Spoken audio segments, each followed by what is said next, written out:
Right, we are live. Hey guys, how's it going? Welcome back to the Kiwi Lads channel. We are back for another match of Super Rugby Trans Tasman. Now, this one's coming to us live from Forsyth Barr in Dunedin. Highlanders taking on the Blues. Actually, a rematch of what we saw as the Trans Tasman final not too long ago. And both sides here want to be able to start their Super Rugby Trans Tasman season off well. The Blues, they've got a stacked side.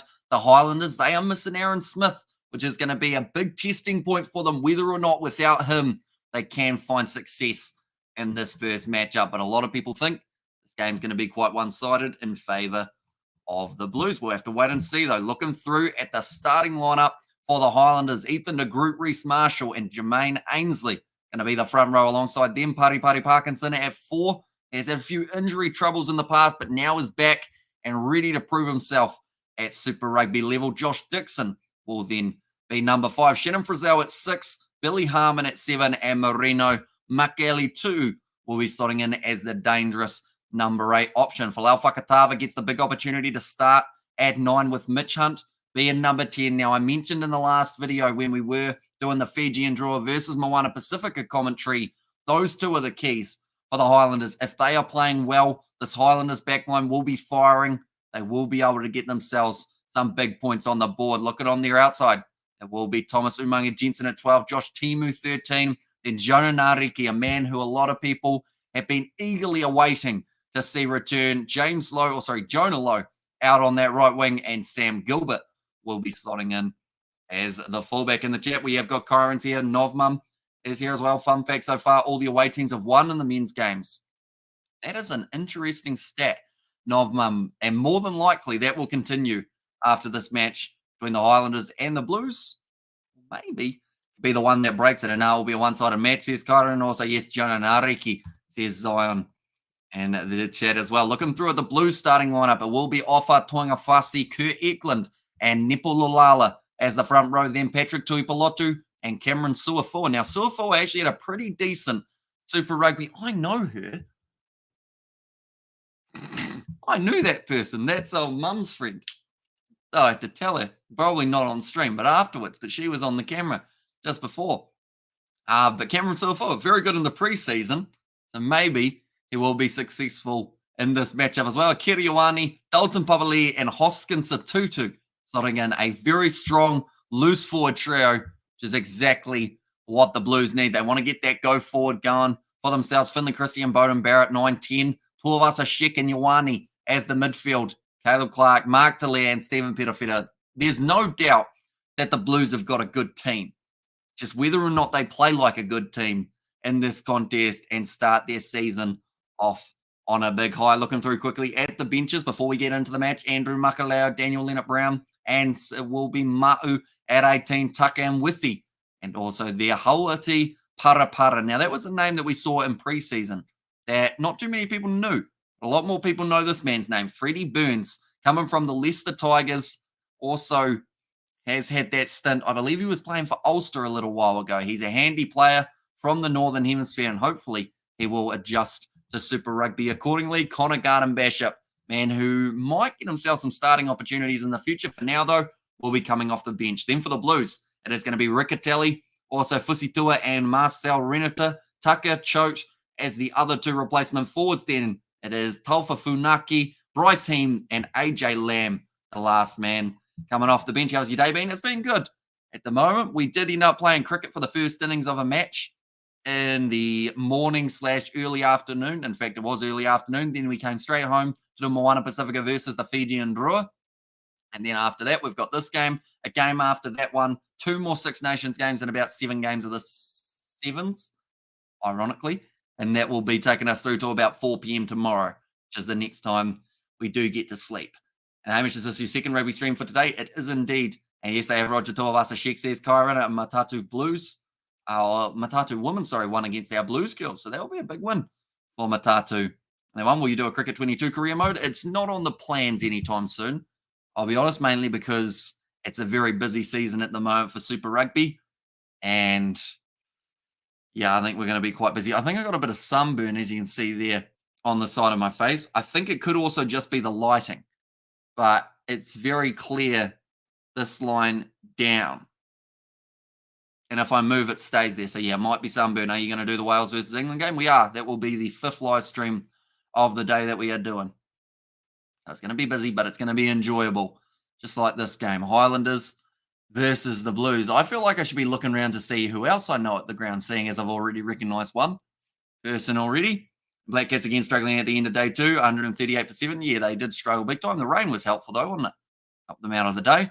I'll be here for the Hurricanes versus Reds game, says Zion, and I will also have George with me for that live stream, ladies and gentlemen, so be sure to stick around for that.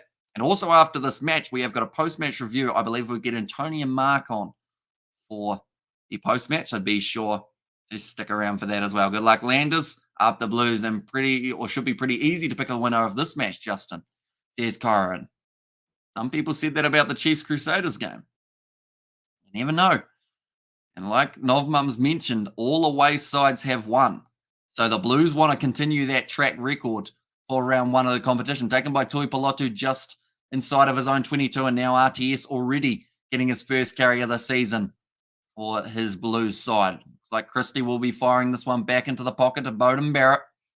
Does kick it downfield. He didn't get a lot of time in preseason. In fact, I don't think they played him, which can sometimes be handy for a player as he's a bit more fresh when the season starts, but it can also kind of reverse and they might struggle to find that chemistry. Luckily for the Blues, though, majority of that backline the same as what they had last year. Now another big run from the Highlanders trying to make their way up the middle of the park. Falau Fakatava goes across to Frizzell. Wide cut out pass from Hunt. Now close to the touchline. Timu manages to just stay in the field of play. Fakatava goes back across to the right-hand side. Looks like Papali almost able to jackal that one. Fakatava goes off to the right. I see that Marino Makeli too has got an injury in back play. This is the last thing that they would have been wanting for the start of this match. Billy Harmon wrestled down by Tui Pilotu. Now Fakatava trying to snipe round the side of the breakdown. Instead offloads to Frizzell, who runs it straight at, I believe it was Tuanga Fassi who missed that tackle. Now finding the offload again. Mitch Hunt. Can he do? He's done a bit of a step on the inside. Cameron Suafua misses the tackle. Mitch Hunt almost going through. He's tackled by a Kiriwani. Highlanders, that pass was a little bit rough. Went in behind, and now going to be Hoskins a Tutu with the counter-attacking opportunity. He's going to be running straight almost into one of the medics. We're helping out Marino Makeli too, who actually fended off the medics and then decided he wanted to try and make a tackle. So I don't think he's in a good way at the moment. What's up, Chicken Bud, says Amelia. Welcome in. Up the Blue, says Daniel. And who you got for this year's Super Rugby? Of course, the Crusaders are going to be up there somewhere. But it's whether or not someone else can dethrone them. Yeah, Marino Makeli too, even though he's got a whole heap of pain etched on his face, he got back up and tried to make that tackle for the sake of his side, not allowing Satutu through. And also we have got there how many runs you scored today in your cricket match. I scored 0 because I didn't bat. I did actually end up fielding for the first innings and then we went away, but I do know the result of that match between us and the other side. Looks like Marino Makeli too. They're just taking all precautions here to make sure that he is all right. Looks like he's going to continue. Caleb Clark's to win the Blues. Says Kyron. He is indeed Caleb Clark. He's going to be starting on the left wing for this matchup. Evening, Sir Blues Nate. Crusaders got a brutality check by the Chiefs last night. Says Spider Meek. Although they're the type of side that will then, next time those two sides play, if it was a playoff game, Crusaders are the kind of side to reverse that result and then knock the Chiefs out. It's a sad reality, but that's just what the Crusaders seem to be able to do. If you beat them during the regular season, if you come up against them in a playoff game, they're always angry, which is not what you want. 17 players on the field. The Landers, including medic crew. Yeah, the medics almost had to make the tackle. Is Will Jordan injured? I think there's a little bit of something for Will Jordan at the moment. I think it's minor, though, so should be back soon. Now, Christie, that ball's not quite come out of that scrum clean. Both sides end up going up in the front row. Putty Parkinson probably supporting I'd say the most unique haircut we have seen throughout Super Rugby Pacific so far, which is kind of the headband alongside a cut along there. And I'm having a quick listen before heading to work in 90 minutes, doing my 9 hours for Saturday, says Roof. And also, come on, Curtie. Daniel and Caleb Clark will be a huge problem, by the way, as Rico's still playing. Rico is still there as well. It looks like now they will replace Moreno Michele too, who's disappointed, as you can see. 3 minutes into this game, he's had to go off the field, sadly. Now Sean Whiffy, name that not too many people will know. He gets the big opportunity now. Rico is starting, says Curran. He is number 13 alongside Tuawasa Sheck in the midfield. Now, it's going to be Finley Christie about to feed this ball in for the scrum. Now, both front rows went up quickly on their Ainsley and Tuangafasi side. This one a lot more stable. It's going to be off to Tuawasa Sheck. Good tackle made. I don't know what happened to Dalton Papali'i there. He actually kind of ended up on Thomas Umaga Jensen's back. So it's going to be the penalty to the Blues. You kind of and Fakatava's decided to have a bit of a chirp at the ref, and the ref says, no, Fakatava, you can go back another 10 metres. Finley Christie now. See, that all of a sudden becomes a kickable 3 now for Bowden Barrett. Well, it should be a kickable 3. In fact, they might give it to Perafeta because Bowden's kicking percentage is about 4. He's going to give it a crack. Yeah, Bowden. What time is it there by you? It is currently 7:12 p.m. So our last live stream that we are covering on the channel, I believe, is going to be taking place at... Well, it's going to be 4 p.m., but it's probably going to be 1:30 p.m. New Zealand time. Sean who? Says Curran. Sean Stevenson? No? Who are you talking about? I don't think we got a Sean in this match. We got a Sam and a Stephen and a Shannon. Got a few names starting with this. Not Sean. Now Bowden Barrett lines up the kick. And he's got it. Straight down the middle for Bowden. He's been practicing. 3 points to 0 for the Blues now in the early stages. Maybe having some cheese croissants. Coffee, go to Landers first try. And Rico strong player. They'll be physical and smashing game. Watch those tackles. Says Roof there. All right, so the Blues make it the early 3, which is pretty impressive because they haven't actually had an attack yet. It has been all Highlanders in terms of the territory game. Now, Patrick Tuipolotu has a juggle, and they've said it's knocked on. He just knocked it into the shoulder of Ofatuangafasi, and it gives the Highlanders a great position on the field now to try and launch their own attack. After conceding the 3, hard-working woman, another day, another dollar, rack in the cash. Roof, says Nate. And do you think Wales can get the win over England? It wouldn't surprise me to a certain extent because Wales, they seem to have this trend lately in the Six Nations. And it's happened the last few years, how they'll do well, like kind of they'll do well at the arse end of a tournament. The end of the tournament, I should say. Like they'll struggle at the start, but then they start to find their momentum later. So I don't know if it's this week or next week that they'll start playing better, but we might see them play all right in their next game up against the Italians, just because they do not want to get beaten by Italy again. Or sorry, it's actually a couple weeks' time that they play Italy. And now Frizzell for the Highlanders, sitting 6.5 minutes into this contest. Pari Parkinson with another carry. Fakatava. Now Jermaine Ainsley. Another advantage being played for the Highlanders. That will be fumbled, and that will now go back, and they could take on the 3 if they want it. Looks like Fakatava trying to play this game at a frantic pace, though. And now he decides that the 3 is a good option. And they've just mentioned that Sam Gilbert actually going to be the goal kicker for the Highlanders today, which is interesting because normally we see Mitch Hunt as that kicking option. And 3 good starts is by Mick. And it's 8:12 here in Cape Town. Beautiful day. We got huge E-Grand Prix race around our streets today. Is anyone showing this race? Says Roof. I'm sure it will be on, I think it will be on Spark. I think they do most of our sporting Formula One stuff. And when will the Blues play the Crusaders? It's still a few weeks away. I know that next week the Crusaders play the Highlanders. I think the Blues are going to be taking on one of the Australian sides in the Super Round. Every game taking place from Melbourne next week. Sam Gilbert gets the kick over and now makes the score 3-all. All even after the first 8 minutes of this contest. And thanks, Nate. Going to make the bacon to go with eggs, says Roof. And at 7:15, says Corin. I used to love F1 as well. Isaac still enjoys F1. I'm sure he'd be able to tell you who's supposed to be doing well.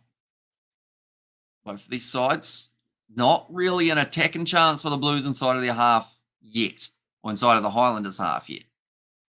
Now Stephen Petafeta kicks it high and deep. The sun's still slightly gleaming in through the far side of the field. Forsyth Barr. So one good news is no matter what the weather's doing, they can normally play in Forsyth Barr. And the wet conditions don't affect the slipperiness of the ball. But now Whakatava back into the pocket to Mitch Hunt. They have 3 Blues players all chasing after him. It's gone into touch. Bowden takes it and says, we will take our line out rather than the quick throw. Super round actually a mix. You got Aussie sides versus Aussie sides, and obviously Crusaders versus Highlanders, says Amelia. And also Crusaders had an L against the Chiefs, says Zion. They did indeed. Is Aaron Smith playing? He is not. He's been left out. I can name one, Sebastian Vettel. Is he still in F1? I believe so.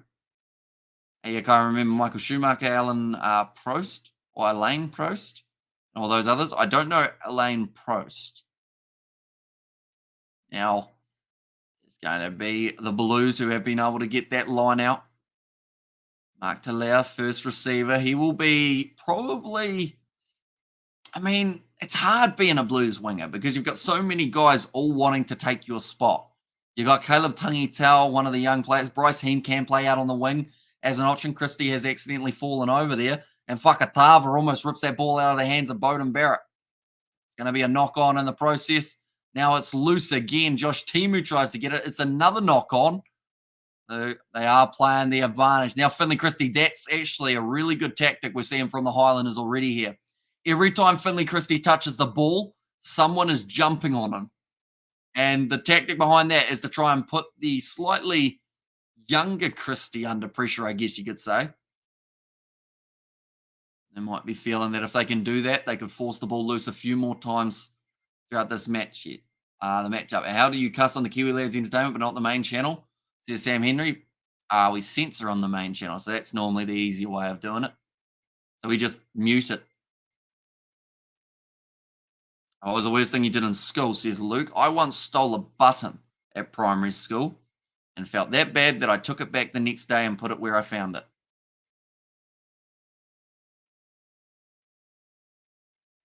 Other than that, not a lot. I was quite a rebellious child, as you can tell by that button story. The Highlanders make some fans happy.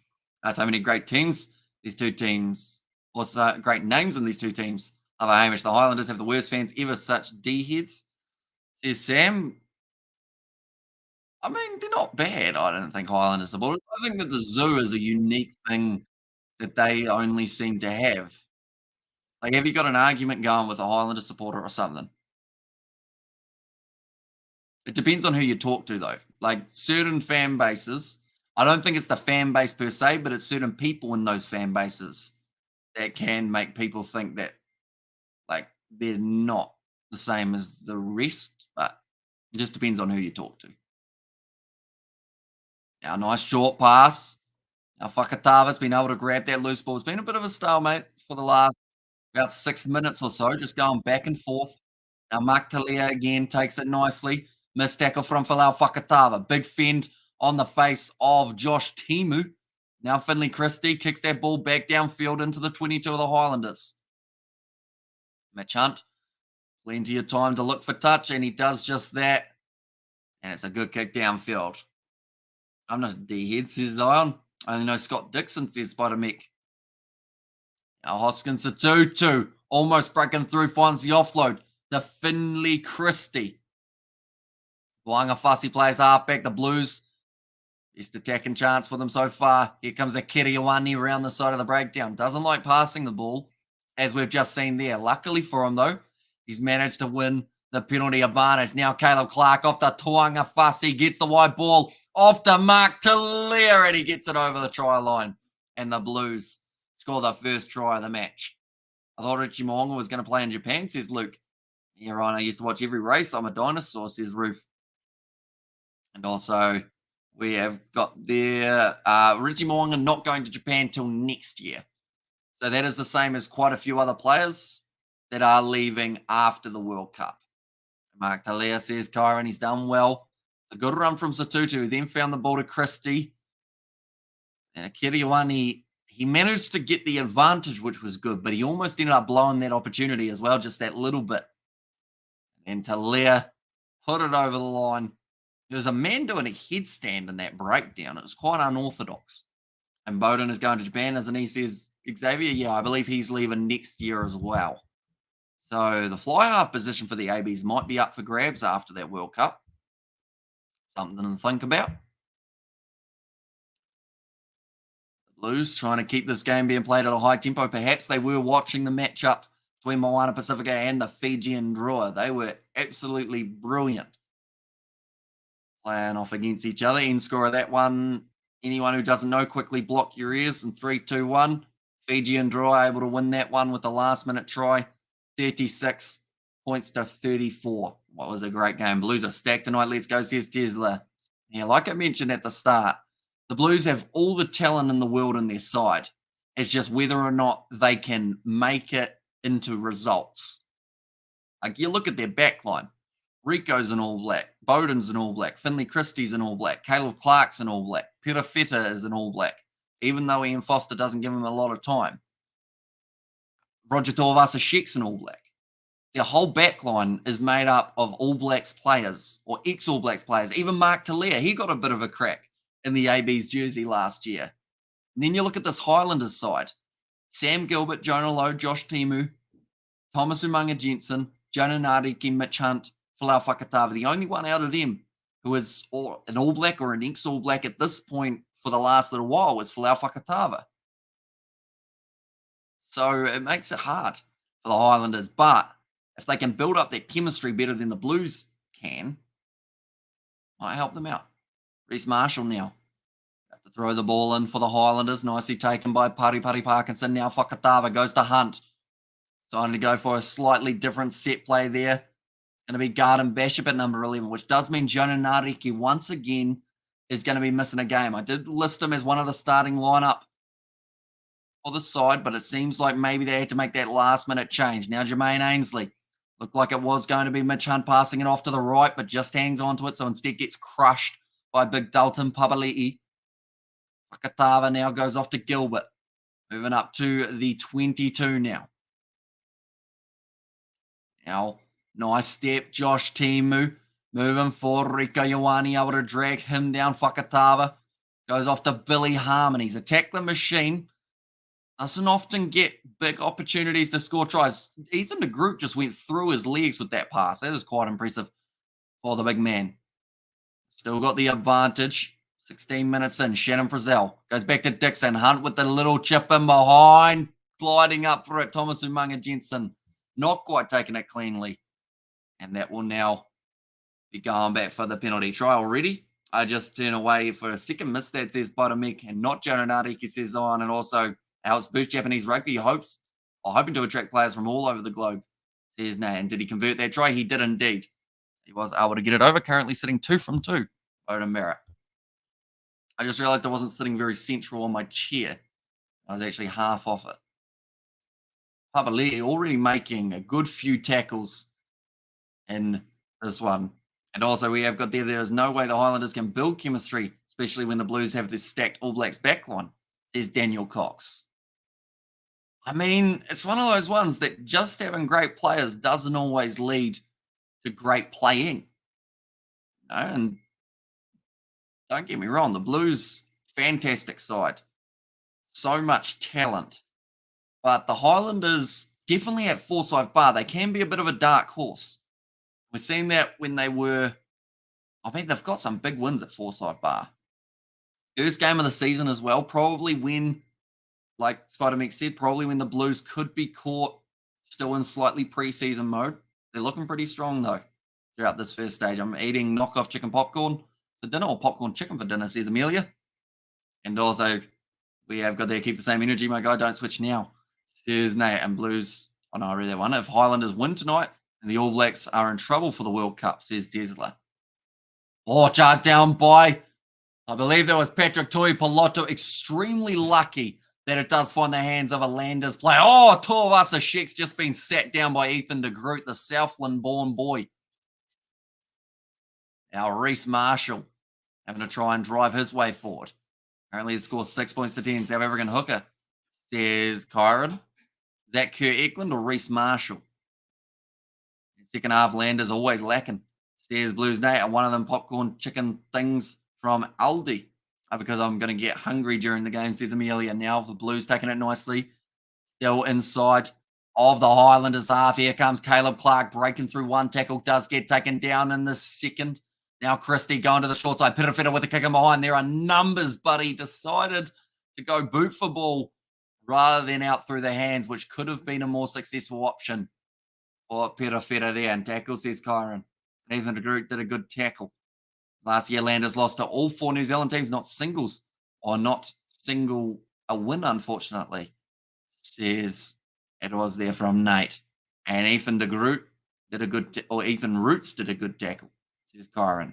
16 less go, says Zion. Now Reece Marshall to throw the ball in for the Highlanders. They're not too far out from their own goal line here. Whiffy has to play half. Now Harmon, nice ball off to Whiffy, the replacement who did come on for Marina Makele too. That was a big one for the Highlanders to lose early. Fakatava kicks it away. Down to Bowden Barrett, waiting on the halfway line now. Stephen Pitafetta gives it off to Mark Talia. Tackled solidly by the Highlanders. Nepo Lulala. First real carry was seen from him. Ball stolen in the breakdown from the Highlanders. Now Falau Fakatava decided to go for the kick in behind, and it might just work out if it doesn't keep on rolling, and it's going to pull up in the in-goal area. That's going to work out not too badly for the Highlanders. Goal line dropout now. It's the group. Blues traditional Super Rugby champions, says Gita. There as well. Apparently they do have the first try of this matchup. It was none other than Mark Talia reaching out. Thought Nepo was in the Chiefs. You sure you're not thinking of Angus Ta'aval? Kyron, perhaps. Man's built like a tank, says there's a... And what did Ethan de Groot's parents feed him when he was a boy? What do they eat in Southland? He's probably eaten a lot of deer. No, I feel like he'd be a hunting boy, Ethan de Groot. He can drink a fair amount of piss, though. I did see he for some reason went live on Instagram a while ago and was just showing all of the bottles that he had sculled. And then I don't know if that live stream ever resurfaced again. I think he wasn't supposed to do it. Reece Marshall. Got Tuipolotu close to getting the turnover there. Now the Highlanders, great run from Mitch Hunt. Looks for the offload, goes straight to Nepo Lulala. Inside ball to Finley Christie, who's now got the line break. He's got Mark Talia with him. Flicks it on the inside. And Mark Talia take it down, finds the offload to Bowden Barrett, who picks it up. And that one, they had to work after it. Looks like he's going to get the celebrations from his teammates, all the reserves going over to see him as well. Little mistake from the Highlanders led to the massive reward for their Blues there. Bowden Barrett is 39th career try. You're also not thinking of Angus Tarvo, or you're not thinking of Nepo Lulala because he's at the Blues. And also another try coming for the Blues, says Daniel Coxon, Gold Coast boy from Oz, eating 4 and 20 pies. Ethan de Groot. Nice pass from Finley Christie. That was a good effort from Thomas Umunga Jensen to be able to stop Mark Talia from running in his second, but just keeping that momentum flowing, looking for the offloads. Who's this? Who was that charging him down? Was that Ethan de Groot? I don't know what was going on there, but he was just walking towards, I think he wanted a drink, but it was behind them.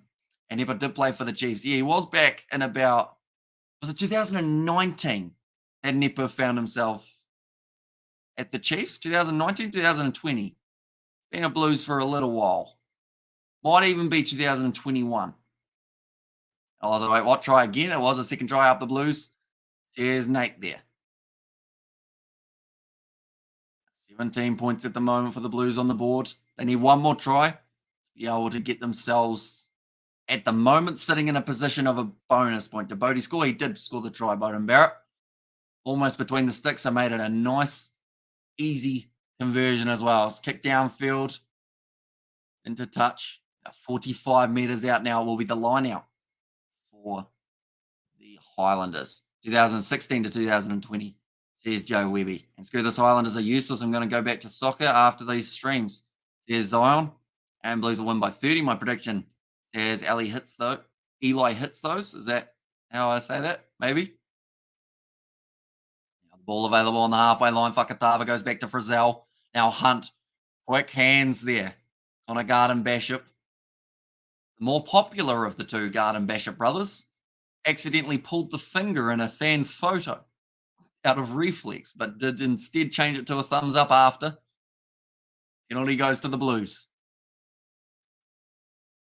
Christie takes it quickly. It looks like they're looking for the 50-22 here, but it might just go into the in-goal area. Clark gets it from the cross kick. It's another try. He slams it down like he's in the NFL. And the Blues have cut the Highlanders open again, and there's a lot of unhappy faces in Dunedin I've just seen. How will you become a Kiwi Lads member? Says Nate. The emojis, I swear the wait for the Rebels game to start has been hell, says Amelia. Well, hopefully they do play well. Just kicking it in behind. Out there, Thomas Umunga Jensen just trying to slightly shepherd that ball towards the touchline. Don't know if he saw Caleb Clark, and then he saw him at the last moment, got his hands on the ball, and slammed it down. Those are one of those ones that you cannot always trust the bounce of a rugby ball. Not just for that kicking behind, but also for when you slam it down. Can bounce straight back up, hit you in the mush. You're not too careful, but 22 points to 6 at the moment in favour of the Blues, starting this match extremely well. And Highlanders 27-31, and Dan Cale Clark says Tesla and Blues doing what they do best. Yes.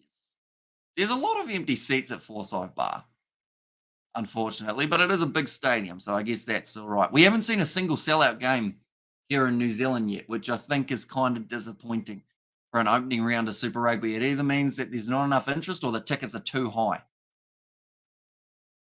Maybe need to lower the prices. I know that to watch in Christchurch for the Chiefs game was about $40 on average for a decent seat. Told you Caleb Clark would be dangerous, says Zion. Kick's gone over. And Bowden Barrett doing well. Converting again. I thought that was Richie McCaw in the background, but it's just a man who kind of looks like him. Caleb Clark, Bowden Barrett, and Mark Talia. Complete opposite of what we saw in Moana Pacifica versus the Fijian draw. We actually did see in that game 3 forwards. In fact, the whole front row scoring the first tries. Whereas in this game, we've seen a number 10, a number 14, and a number 11 scoring. So does that mean that there's that difference between the way that the Fijians might be playing with more physicality in the forwards? Or is it more of the case that the Highlanders just haven't been able to stop the Blues for long enough that they've had to use their forwards? Might be the second one. And also, I think the debate with between Richie and Barrett are over. Barrett is another level, says Mitch. Now Stephen Petafeta kicks it in behind, taken straight away by Sam Gilbert up to the halfway line. Connor Garden-Basher trying to step around. Nice offload up to Jermaine Ainsley. And the Highlanders, if they want any crack in this game, they need to be the next side to be able to score. And Hamish, what is the New Zealand dollar price to join Kiwi Lads here in Oz? $4.99. I believe it is $4.99 here in New Zealand as well, if I'm not wrong. Yeah, I think our exchange rates are pretty similar, aren't they? Now, nice run from Reece Marshall. Looks for the offload, but once again, the risk was not rewarded for the Highlanders, and they do give possession straight back to the Blues. Finley Christie goes off to Bowden Barrett. Now Stephen Petafeta, one Moriawani. Mark Talera in space. Nice pass off to Rico, who's got an acre of space. And that's another try for the Blues. Oh, put it down with two hands, Rico. We've been through this. 27 minutes through the matchup, and they're scoring at more than a point a minute at the moment. Rico Ioane, 46th try for the Blues now. Pretty sure Jermaine Ainsley used to play for the Rebels, but we traded him for Rain Nu. And are you kidding me, says Spider-Mick, and this is getting bad for the Highlanders, says Amelia. Yeah, it's not great at the moment. Hey, Mum, I saw one of your friends. Emma's friend's mum. The ginger one. Yeah.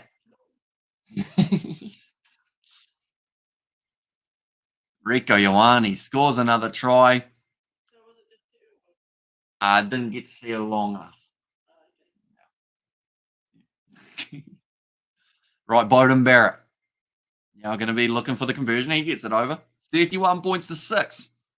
And I know that in New Zealand games, they've said that for every point scored in the match, Sky Sports, or Sky in general, I believe it is, are donating $500 to the flood relief fund. So that means in this first half already, we have seen 13. No, in fact, it's more than that. We have seen, Akira Ioane injured is what we've just seen, but $18,500 raised in this first half. Last match was so close, but this one is one-sided, dominated by the Blues, says Coding. I think this game might be over somehow, says Jack. And is all this happening in the North Island? Says Kyron. No, this game's at Forsyth Barr in Dunedin. So the trend so far has been every away side has won their match, which means next game, Hurricanes should have a pretty decent crack. And then the game after that, the Rebels might have a crack up against the Western Force. If it continues, that's going to be a knock-on from Mark Talia. $4.99 to join the Kiwi lads. Says Nate and hi, Hamish. Blues are doing great on fire. I see the Black Caps are getting thrashed. They are indeed. I don't think we're going to get to do much of a day 4 commentary of that match. More than likely, in Reds and Canes prediction, Canes won by 9. Or Canes won 9 in a row versus the Reds. I think it's going to be probably a close one, but the Hurricanes to win it by about 7. Somewhere around there, just because I feel like the Reds at the start of a season are normally excited and they're rearing to go. They're red-y, just like my cheeks at the moment. I'm very sunburnt, unfortunately. I shouldn't have gone out in the sun. 29 minutes. There's one accountants to the stars. There's Fluffy. Fakatava looking to grab this one off the back of the scrum. They've actually got an advantage now. It's a rough pass. Josh Timu picks it up and they will go back for the original penalty advantage. And will you go see Blackheads versus Dunedin and Christchurch or Dunedin? Not sure yet. I mean, I'd like to, but the only games that I can go to are the midweek games more than likely. They're the only ones that don't overlap with live streaming, and then I'll also be working during the week, so that will probably overlap. Put me in timeout so I don't be a chatterbox. Tell it to him. Says Garona, did you hear about Tupou signing for the Rebels for the next year? I did. Daniela Tupou, big signing as long as he doesn't get injured. Tongan Thor at the moment, he's been picking up a few recently, which is a bit of a shame. She is having a fun time at the rugby. It looks like the zoo is well and truly in effect. We're early on in the university season as well, I think, or the university year. All the new students. Josh Dixon takes the line out. Rolling maul chance now for the Highlanders. Somewhere a few years ago, there used to be their bread and butter, and that was with the Ash Dixon era, as we'd like to call it, for the Landers. Not to be confused with the injury era, which they did have a couple of years ago. Fakatava, yeah, he's allowed to. He's reached out. Finley Christie. No, it's a penalty. Never mind. He's taken too long to put that ball down. Fofalau Fakatava. Do those guys realize it's a penalty and not a try? So his knee was down. He then hesitated, had the ball here, and then went out. So that is why it is going to be given as a penalty for not releasing the ball. Landers haven't done too much right in the first 30 minutes of this contest. I says Jacob, welcome in. I put a couple hundy for the Blues to win, says Spotamika. No, you're okay, welcome in, says Nate. And there as well. Fakatava, close. Scoring the first try of the match for the Highlanders. Got 3 different STDs in my first year at Otago Uni. Mum was very proud, says Fluffy. Did you manage to get your degree in the end, Fluffy, though? Did you get anything other than frequent visits to the clinic, I guess? Fakatava. Off to Marshall. Umunga Jensen tackled by Dalton Papali'i again. Now it's going to be Pari Parkinson. They just don't seem like they're making too many meters. That's going to be another advantage this time against Kurt Eklund. Now, with the amount of tries that they've got, that was just a wall that Sam Gilbert had to try and run through there. He was not able to make the most of it. How's Roger Tovasa-Sheck? Likely or highly likely he'll do a U-turn back to the NRL if he doesn't make Rugby World Cup squad for the AB's degree or any type of qualification. Did you leave with something, a piece of paper, a badge? Anything that could be useful in life. I'll be back in 10 if they score again, says Zion. Now, kicked into touch. It's going to be 10 metres out from the line in the Highlanders. Now, once again, look for that rolling maul. It's probably where they've looked the most dangerous at the moment, you would say. Marshall. It's been thrown straight today so far. First 33 minutes. Oh, can't hear the call. Got to go. They will get timed out. Nicely done. Josh Dixon takes it again. Now Whiffy. Oh, the pressure that the Blues are creating off the back of one of those rolling mauls is very impressive. They just throw those big forwards. I think it was Cameron Soafua. This time he's been penalised for not being able to roll away in time. Now Josh Dixon. Fakatava. Now going off to Whiffy. Again to the right. Short ball to Billy Harmon. Offloaded up to Frizzell. Metre short of the line. Bowden's trying to get in there. And now offloaded up. That was way too high from Josh Timu. Trying to crash his way over the line into about 5 Blues players. Almost intercepted. Wasn't a knock on. Yes, it was. And it might be a penalty. Yes, it is. Double blow of the whistle. This could be big trouble for Cameron Soafua. In fact, he will be spending the next 10 minutes in the bin. Smart move, lads, by Mick.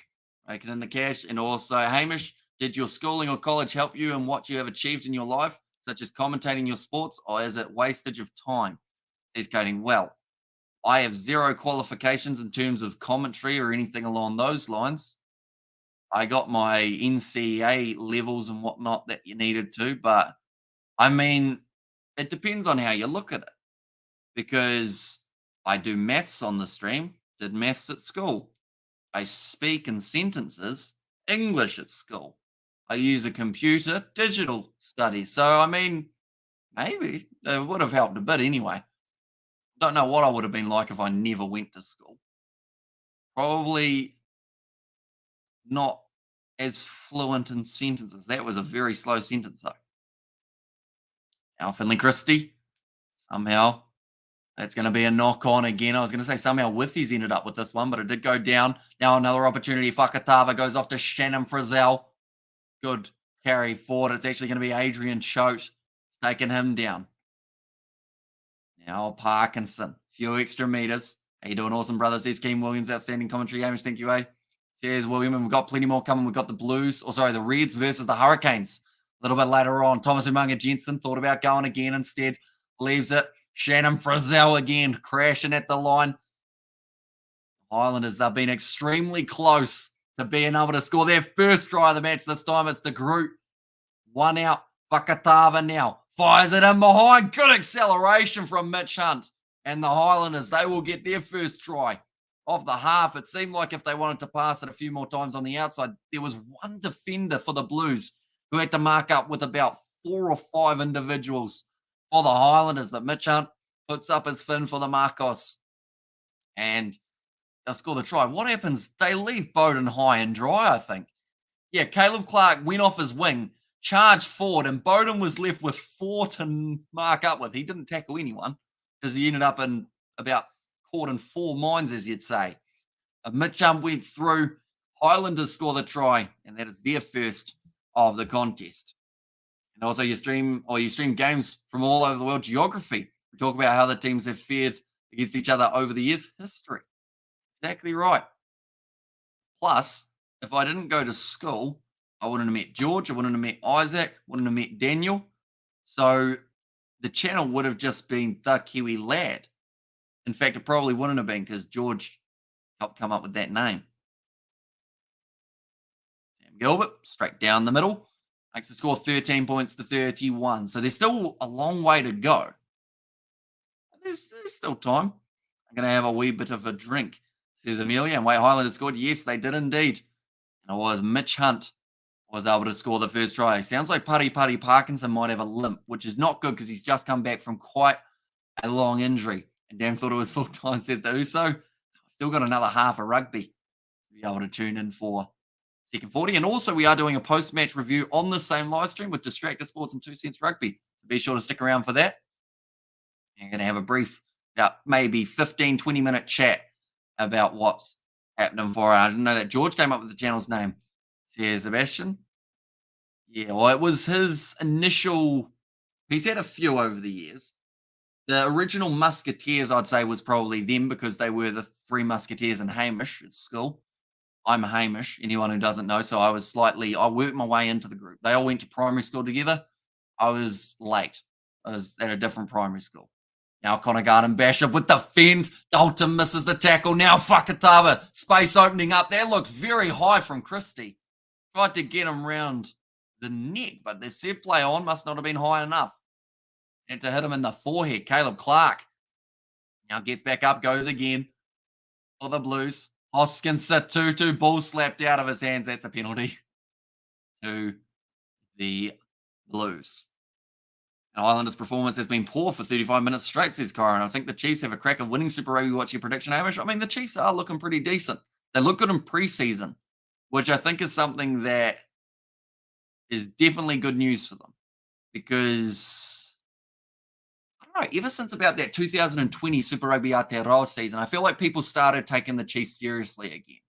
There was that patch where they were on a massive losing streak, could hardly win games, and then they went on that winning tangent and almost got themselves that title. Also, big love Tesla. Long time no see. Should I cover that because they aren't paying me? I don't know. You guys know what it is. The players are drinking it. And when did you first meet George and Isaac? Isaac was year 8. George was year 4. I met both of them in year 7, but probably started hanging around Isaac in year 8. And then eventually started hanging around George and Daniel probably later in year 8.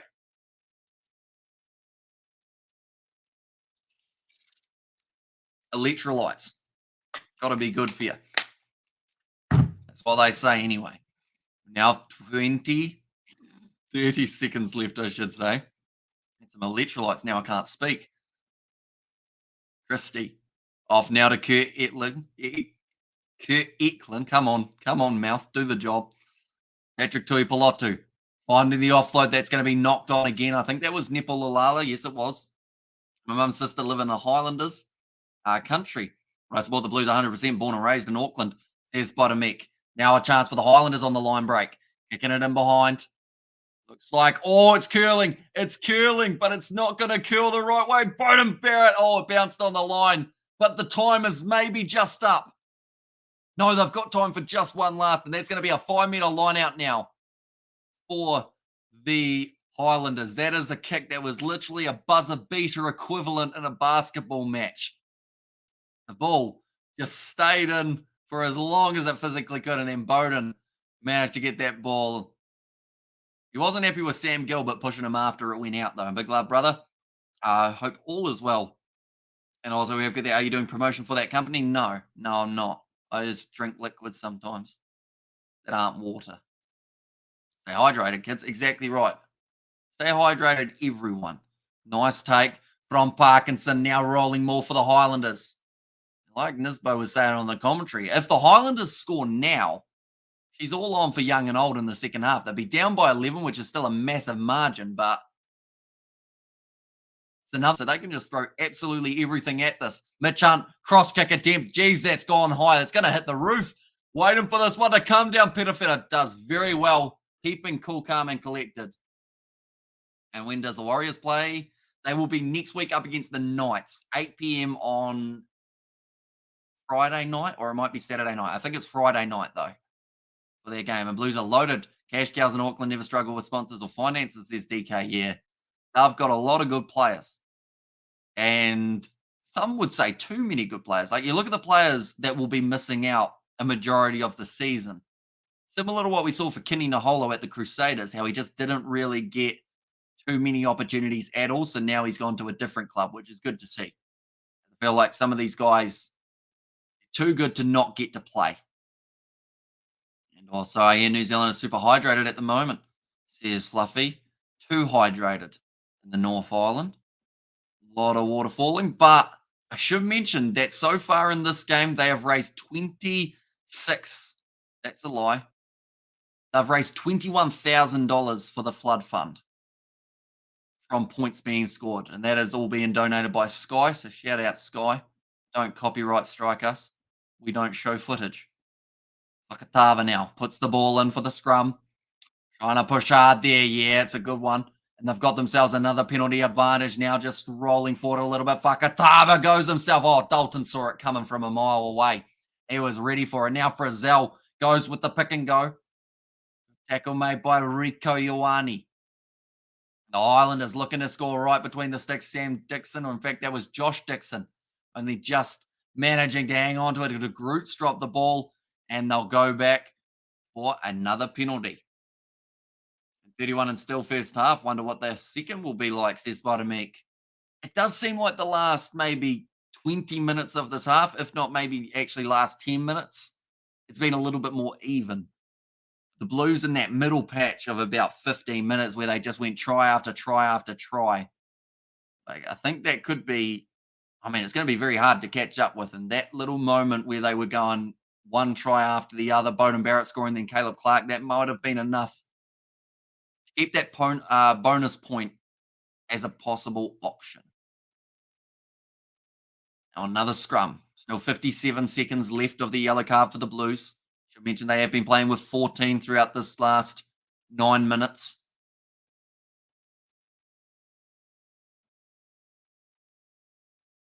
Ball about to be fed in. Some sort of set play, I think, is brewing here for the Highlanders as well, because they've got Mitch Hunt first receiver, and they've actually got Connor Garden Basham set up directly behind the scrum. Now it's going to be Thomas Umunga Jensen as the first carry. Adrian Trout trying to get the turnover. It's another advantage. The moment the Blues need to be very careful. They could end up with another man in the bin if they are not careful. Now Fakatava goes across to Sean Whiffy. Closer. Fakatava. Now going back across again. Connor Garden Basham. Wide ball to Gilbert, who drops his head. Bowden's just been able to stop him. 1 meter short of the line now. Fakatava. They'll look to sling this one out to the right-hand side. In fact, they use the forwards. James Marshall. Reese is his first name. He's held up. And we're going back for another penalty. And there's some Blues with hands on heads. You can see that they're starting to get a little bit more fatigued. Nepal Dalton Papali. Double blow of the whistle. Referee's going to the pocket, and it's another yellow card for the Blues. Or is it? 12. It's going to be Tuivasa-Sheck. Okay, 12 is clearly offside. Hamish, have you ever smoked? I have not smoked, no. Right. Tuivasa-Sheck taken off the field now for the next 10 minutes. The Blues currently, I believe, are playing with 13. And we're up to 45 minutes of this first half. Highlanders are just going to keep on going and going and going. They might as well. They're starting to wear them down. If the ref. No, that one was fair enough. He was offside by a country mile. Tuivasa-Sheck now. He's going to be sitting on that same chair that Cameron Suafu has just finished warming up for him. Going to be the scrum feed for them again. You never even tried it? Nah. Well, put it this way. I haven't tried a Red Bull or like coffee or tea or anything. So I feel like smoking's probably that next step up in it. Right, referee making it very clear what he wants in the scrum. The good news for the Blues is now they are back to having 8 on the field for their forward pack rather than just the 7. Tuivasa-Sheck going to be off the field for the next 10 minutes. Fakatava now.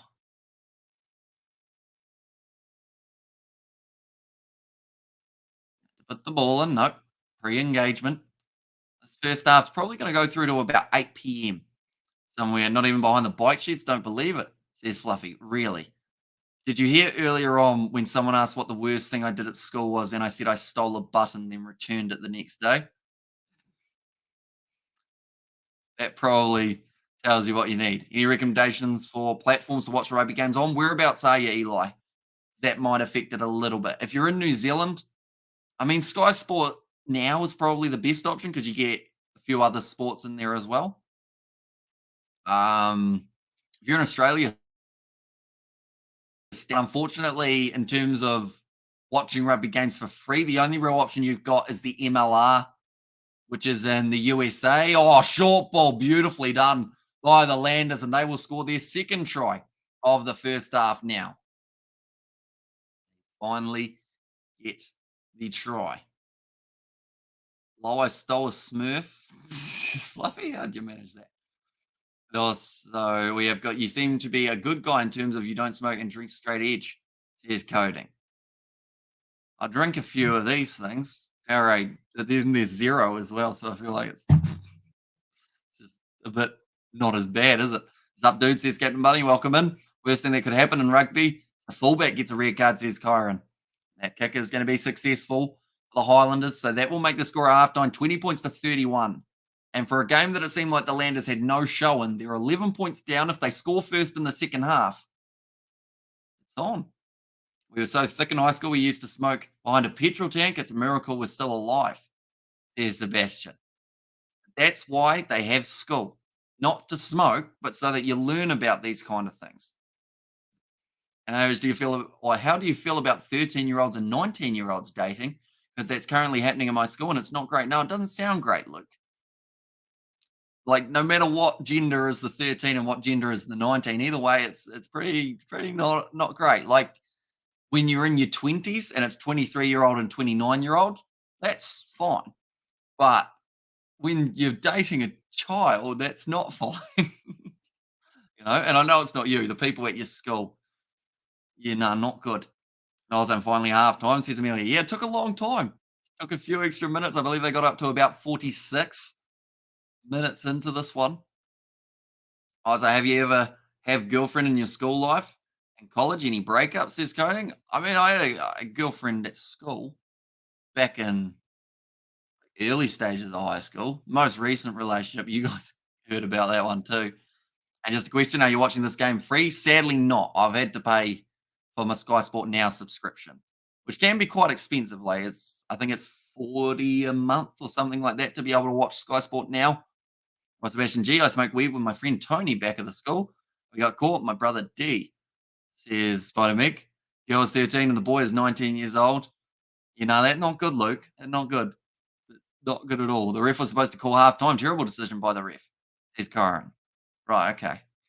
So he should have called halftime when the Blues were clearly infringing. That's what you're telling me.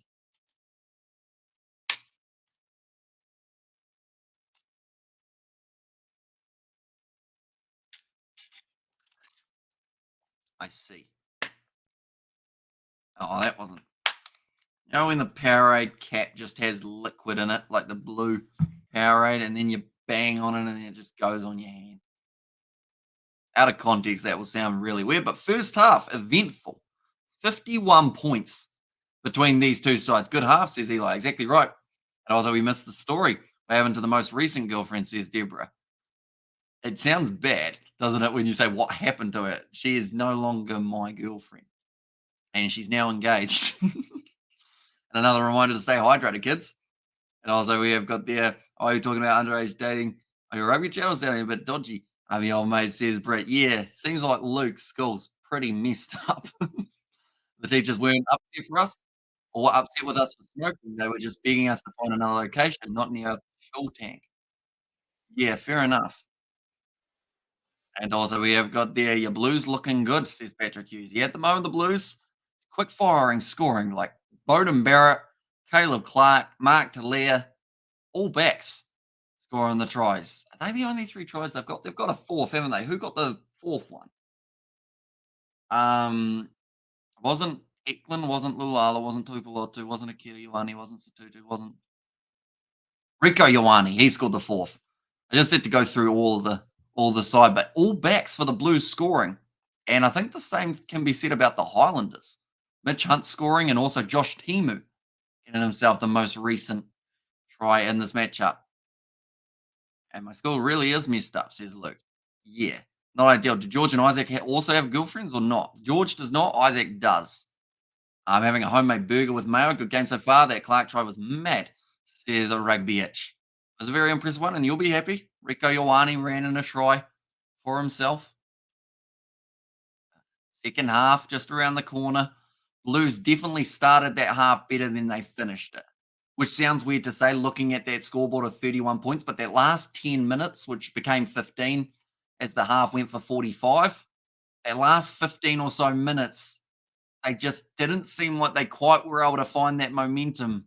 And those yellow cards weren't helping. They need to make sure that their discipline is good in the second half. That is a word that has been thrown around quite a bit for the Blues in the past years. Discipline. Less penalties, more non-penalties. What an inspirational quote that was. Go the Cane, says Shadowhunter. And I like the video, guys, from South Africa, says Deborah. And if the Blues lost, it's because of the terrible decision that the ref made, says Kyron. That's the spirit. So if the Blues win, though, you happy with the ref? Thanks, South African guy, says Territory, 71% in favour of the Blues at the moment. 82 tackles made, 17 tackles missed. I think that's the right way around. Anyway, they've kind of got it a bit confusing. Penalties conceded, we've seen 8 against the Blues compared to the 6 of the Highlanders. Highlanders suck, says Henry. I mean, they've done well to a certain extent. Like, not well for conceding 31 points, but to only be down by 11 at halftime when they were 31-6 down. Like, it's not the end of the world for them. Like, there's still moments where they've looked not too bad. That kick from Bowden, the Clark try in the 24th minute, he just chased it as hard as he physically could. And then slammed that ball down. And then the Rico Ioane try, he did get the assist from Mark Talia. Beautiful pass on the outside, linking up very well this Blues backline. Are you enjoying the start of the sevens? I absolutely am. It's been very good. We've seen some great matches. Don't count the Highlanders out of this. Says Kevin, are you doing the LA Sevens, Hamish? We are indeed. So when we are scheduling those live streams, will be after Hurricanes versus Reds, alongside scheduling the Six Nations fixtures, which we are doing as well. We're doing Ireland versus Italy, and we are doing Wales versus England. So we're going to be doing both of those. And then we've got Samoa versus USA as our first sevens live stream, followed by about 3 or 4 more. So we've still got another about 16 hours of being awake, even though I've been up for 9 hours already. Also, go hard Blues, says Terapoto. Also, after this game, only one more to go finally, says Amelia. If Barrett keeps control of this game, then the Blues will win for sure. Barrett has got his kicking boots on tonight. Who wants to start a dono train, says Desla. Thank you very much for the donation, mate. It's hugely appreciated. Also, when are the LA Sevens? They are going to be taking place from 6:15 tomorrow morning, New Zealand time. So for yourself in South Africa, that will be, I believe, I want to say it's 5:15 p.m. for you guys. Gotta have dinner now. See you soon. See you later. Irish, why you don't stream on Facebook Live or on Instagram? I don't really use either Facebook or Instagram too much. To be honest, I'm more of a, like, I'll watch YouTube or I use YouTube, stream on YouTube. Like, I don't remember the last time I went on Facebook that wasn't like to reply to a message. And same probably for Instagram, to be fair, other than getting lineups. Islanders versus Scotland, says Mr. Lerm. And also, we have got, do you feel 15s rugby is better than 7s rugby? They're very different. If you want a fast-paced game that's over in 20 minutes, 7s is your go-to.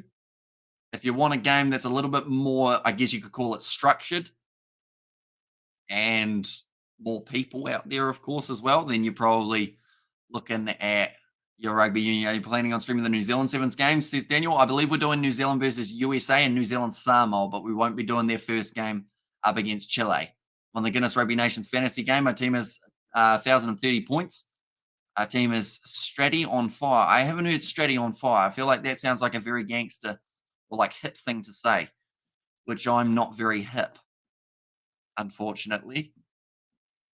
So it's a Stratty on fire. Is 1,030 points good in a fantasy side, Kevin? What's like the average? I've never done a like fantasy side or anything like that. Halftime, not too far away from ending. And also, we have got the A champion. We're on for the post-match chat champion. Send me the link. And there is us, it's Distracted Sports. So I will be sending it through. When do you want me to send it? Do you want me to send it about 10 minutes before the end of the game, somewhere around there? Would be a good idea. First half went long, didn't it, Tony? But I'm sure you'll be relatively impressed what's happened. My cat's name's Stratty. So your cat's on fire. You should probably put your cat out, Kevin. For real, though, cannot wait for the stream. Says Amelia. Are there gangsters in New Zealand? Yeah, well, there's gangs. I don't know if you call Do you call gangsters or gang members gangsters, or are they just gang members? I don't know. I need more women from South Africa always bringing the positive vibes. Says was Nate. And I was like, full of gangsters, loot. And my mate Leroy Carter, Boomfar, plays for the New Zealand Sevens team. He's a very good player, Leroy Carter. Going well in the last few leagues, and I'm sure he'll love playing up against Chile as well. Might be able to get himself a try or two. The ref always wrecked the spirit of the game, says Spider Mick. New Zealand is second safer country to live after Iceland. No gangsters, only peace. Well, I think it's more of the case of the gangsters normally like attack the gangsters type thing. Do you watch 2 Cent Rugby? Says Darren. Interesting that you've mentioned that because after this match is finished, him and also Tony from Distracted Sports are actually going to be coming on the channel for a post match review. So I do watch him, yes. And you will soon be watching him if you stick around till the end of the match. I love to see them, says Luke. I just realized that I asked Tony a question, but he will be doing commentary, so he won't hear me when I've said that. And also, we have got there the gangs, and not always, says Brandon. And yeah, I watch them too, says Darren. I already finished my dinner. And Hamish, what's your thoughts on the global rugby season? Do you think it will work? It's hard to say when they would do it, I think, for the global rugby side of things, because the tricky part we've got now is like everyone wants to see a Club World Cup. But with the amount of like competitions, the URC, Gallagher Premiership, Top 14, Champions Cup, Super Rugby, URC, all those ones. I think I said URC twice, but with all those competition, it makes it so hard to squeeze anything else in. So even a playoff game for like the top two sides in like a rugby season is hard enough to be able to find.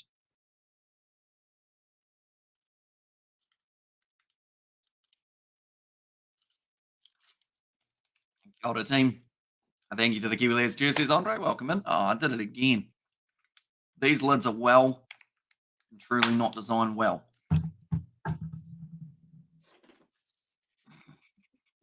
Game finished. It is not. It's half time at the moment. We're about to get underway for the second half. Still 40 minutes to go in this matchup. If you're talking about Fiji and draw versus Moana Pacifica, that game has finished and was an absolute ripper to be able to watch. And I mean, if we get a close game like that in this matchup, I think would be pretty awesome. Although more than likely in the second half, once they get back to 15 players on the field, I think the Blues are going to once again start to find their strides. But there's a chance, just maybe, the Highlanders can try and keep this game close till the final moments. They need to be the next team to score, though. That's pretty much the one stipulation that I think remains.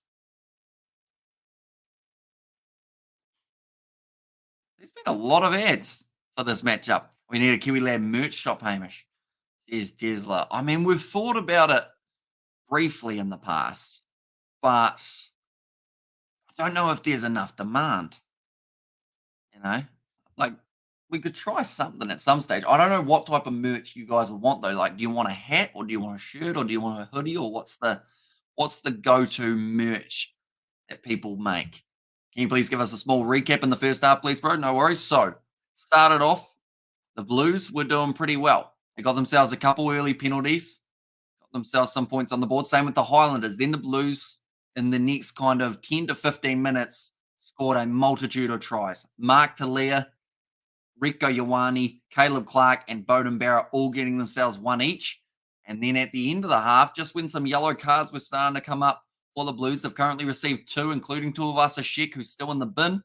We now see the Highlanders starting to make their comeback. Two converted tries right near the end of the half. Been a while since I watched one of your streams, says Cole. In fact, I think the last time you watched it, Cole, would have been when you were called Cole Games.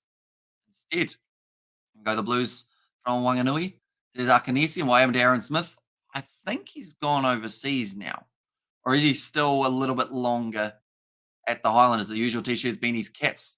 Any Netflix suggestions? I sadly don't get much of a chance to watch any Netflix, as I'm normally just editing stuff, which like is tricky because I can listen to music while editing, but I can't watch videos while editing just because I get distracted too much. Speaking of distracted, we're going to have Distracted Sports and 2 Cents on the channel after the match. Be sure to stick around for the post-match review. That felt like the perfect time to do the plug. Sorry, Hamish, it is called Guinness Six Nations Fantasy Rugby Game. Will renew on Monday night.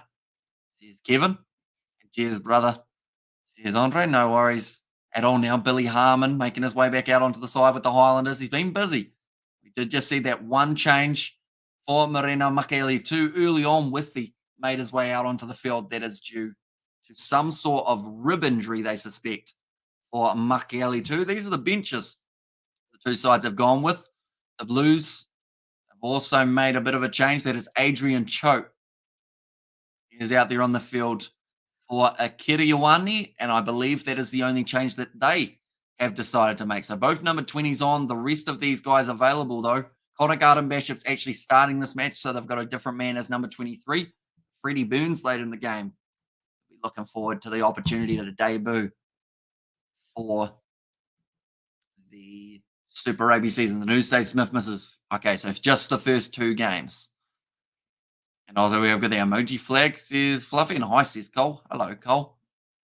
Right, kicked off for the second half. If it's anything near as eventful as the first, there's going to be a lot happening. Oh, Billy Harmon's just dropped the ball. It's going to be a knock on.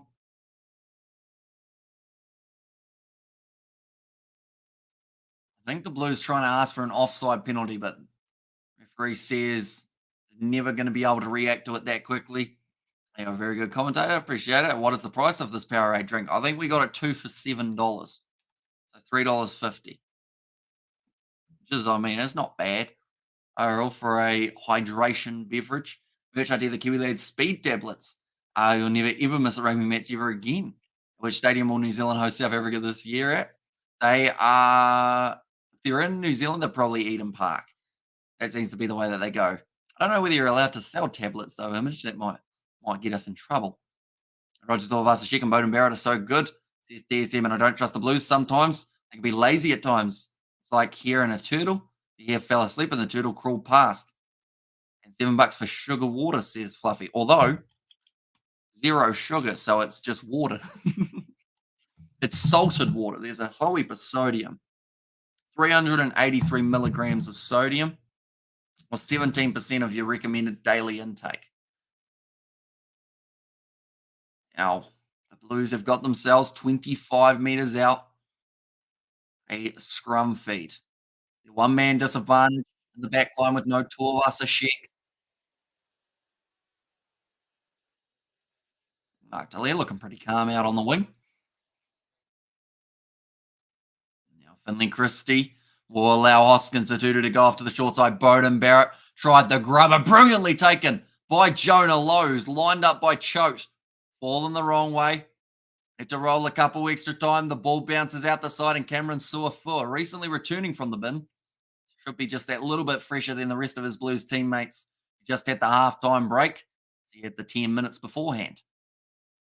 Suafua falling almost the wrong way, but the group stuck underneath the breakdown. Nepulala now. Christie again goes to Barrett, who now once again decides he wants to go for the kick and behind. Mitch Hunt taking it nicely. He's got time to line up the kick and put some height on it and get it downfield. It's a good kick in the end from Mitch Hunt. How did your cricket game go? Hope you won, says Kevin. So I ended up bowling, or we ended up bowling first. So I got to bowl about 5 overs. I didn't get to bat though. But I did learn that our team did win. They chased down 238 off 40 overs. And your right cheek's a bit rashy. Yeah, I think I'm sunburnt. Oh, looks it. Yeah, I'm just a bit red. Yeah, Eklund going. Well, it's the try line. James Lowe's in Ireland, so that won't be him. It's Jonah Lowe. In fact, James Lowe now will be in Italy for the Six Nations. That's a penalty to the Highlanders. Just out from their own goal line. Billy Harmon manages to get the turnover. My missus would dig a Kiwi Lads vibrator, says Fluffy. Yeah, no, I don't know whether. Well, to be fair, we've got like 3 females who wash. So I don't think that would be the market to go down. I think we'd be better off with like a cap. You know? Mitch Hunt. Deep breath taken. And kicks it into touch again. Although this time the difference is they will get to have the line out. I don't think I was in the sun for that long, to be honest. Like, my arms aren't really burnt. You can see the clear line of where I got burnt last time, but not too burnt overall. If the Chiefs beat the Blues this year in a test match, then the Chiefs have a high chance of winning the Super Rugby Pacific. I'll tell you the bad news, says Fluffy. You do know they have other brands, right? Mitch Hunt goes off into the centres. It's actually going to be Withy. Finds himself in their midfield region. Mitch Hunt going to put the ball high now. Get a better weight. And takes it nicely on the halfway line. Decides against the offload. Brilliant tackle made by Sam Gilbert, although the space still opening up. Mark Talia wrestled down by was Connor Garden Basham 40 metres out. Now the Blues with another chance. Nepo Lulala. Good steal. Oh, Harmon unlucky to not get the turnover there. Big tackle made from Billy Harmon, forcing the opposition backwards. He had a very good game. Where's Schick? Still doing his community service, says Bottomik. Yeah, he is still going to be off the field for another 4 minutes or so. He also chased 40 or 238, chased in 40 overs. Impressive chase. The openers did the job. I don't know if they opened. I know that one of them was batting 5. The other might have opened, possibly. But one man got 105 not out, and the other guy got a 50. Got to say, I'm cheering for the Blues, and Blues need to score first in the second half to continue their domination, says Daniel Cox. All right, Highlanders winning another penalty.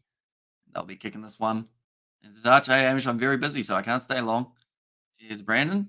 Well, that means you'll miss us chatting away to Tony and Mark a little bit later on, Brandon. For the post-match review in 35 minutes' time, ladies and gentlemen, we will be having Mark in 2 cents. Well, that's Mark of 2 cents and Tony of Distracted Sports on the channel. My voice is trying to disappear. Right, Marcel Renata makes it out onto the field now for the Blues. And now, looks like Reece Marshall will continue for the Highlanders. They've got Andrew Makaleo as the replacement.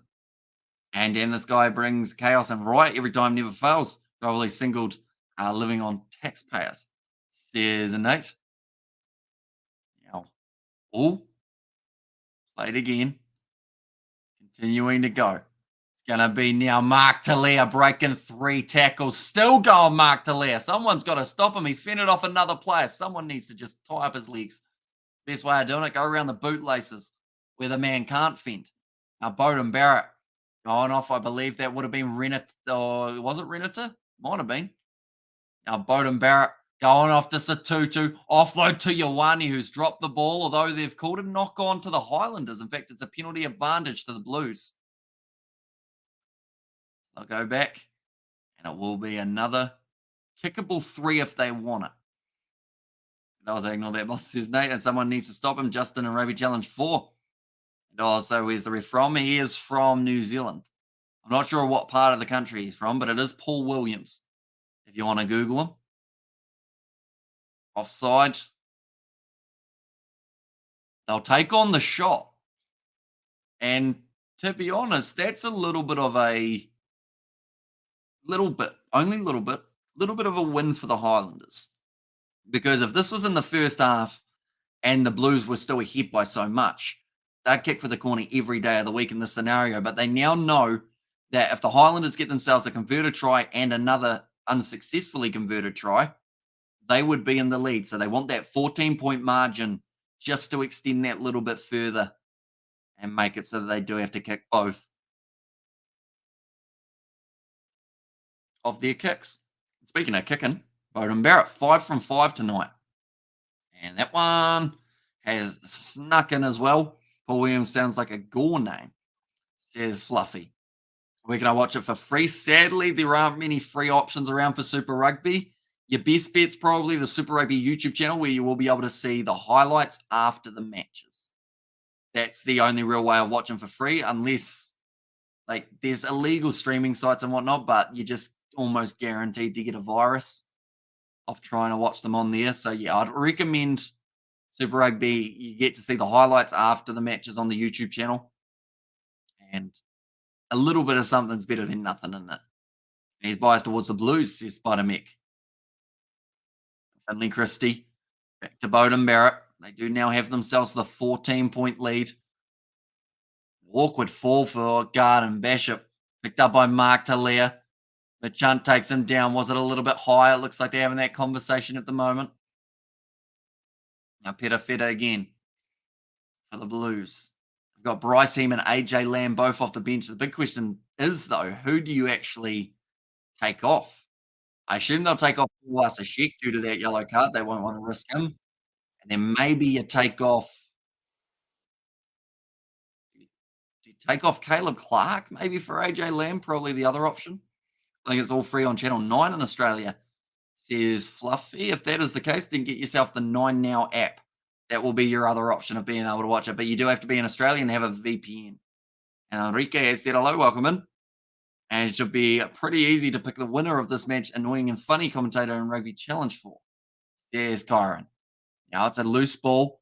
Adrian Choate knocks it backwards. The Highlanders slowly forcing the Blues further and further towards their own line. They are now inside of their 22. This ball will not be allowed to find touch. Or will it?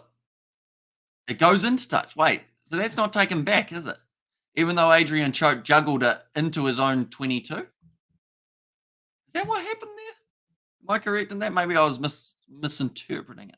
Maybe it was already back in. Maybe the Highlanders touched it. Highlanders throw. Nicely taken by Pari Parkinson. And only every Saturday night is free in Australia, says Xavier. So is that the Reds Hurricanes game for you guys tonight, Xavier? What do you think of our stadium? It's a good stadium. I do like Forsyth Barr. I've been there for one game in the past, I believe, but it wasn't actually rugby. Bit of a counter-ruck. In fact, I think I've been a few times to Forsyth Barr. Islanders, great counter-ruck. Reece Marshall has to duck under the challenge of Hoskins to do a nice pop pass up to Jermaine Ainsley. That's going to be another advantage, is it, for the Highlanders? Marshall goes to Connor Garden-Bishop, 40 metres out. Oh, Finley Christie took a bit of a head knock there. Juggle of it. Still going backwards. Thomas Umaga Jensen's done extremely well to be able to pick up that ball. But now Ricky Riccatelli trying to get over the ball. Great clean out from the Highlanders to keep it in their position. They know that they need to be the next side to score. Brazil crashes hard at the line. Are they rolling? No, you're not kicking this, are you, Fakatava? He is. He's not going to have time to because the tutu was on him and he's knocked the ball on. Allow Fakatava now counter-attacking opportunity for the Blues with Finley Christie off to Tui Palotu. Gets himself in some open space. Now Christie recycles quickly. Gives it to Barrett. Goes for the grubber. That's going to be picked up nicely by Mitch Hunt. Shut down by Roger Torvasashek. Bowden Barrett, like they're saying, wrong move to try and kick it from there. Do you think Highlanders could win? If they have any chance, they need to be the next team to score. That's the main thing. Penalty goes to the Blues, so that will be a kickable 3 that the Blues will definitely be willing to take on, I would think. Looks like Whiffy. Okay, they've penalised Whiffy for not rolling away, but he's actually ended up injured underneath the breakdown, so it's a bit of an unfortunate one.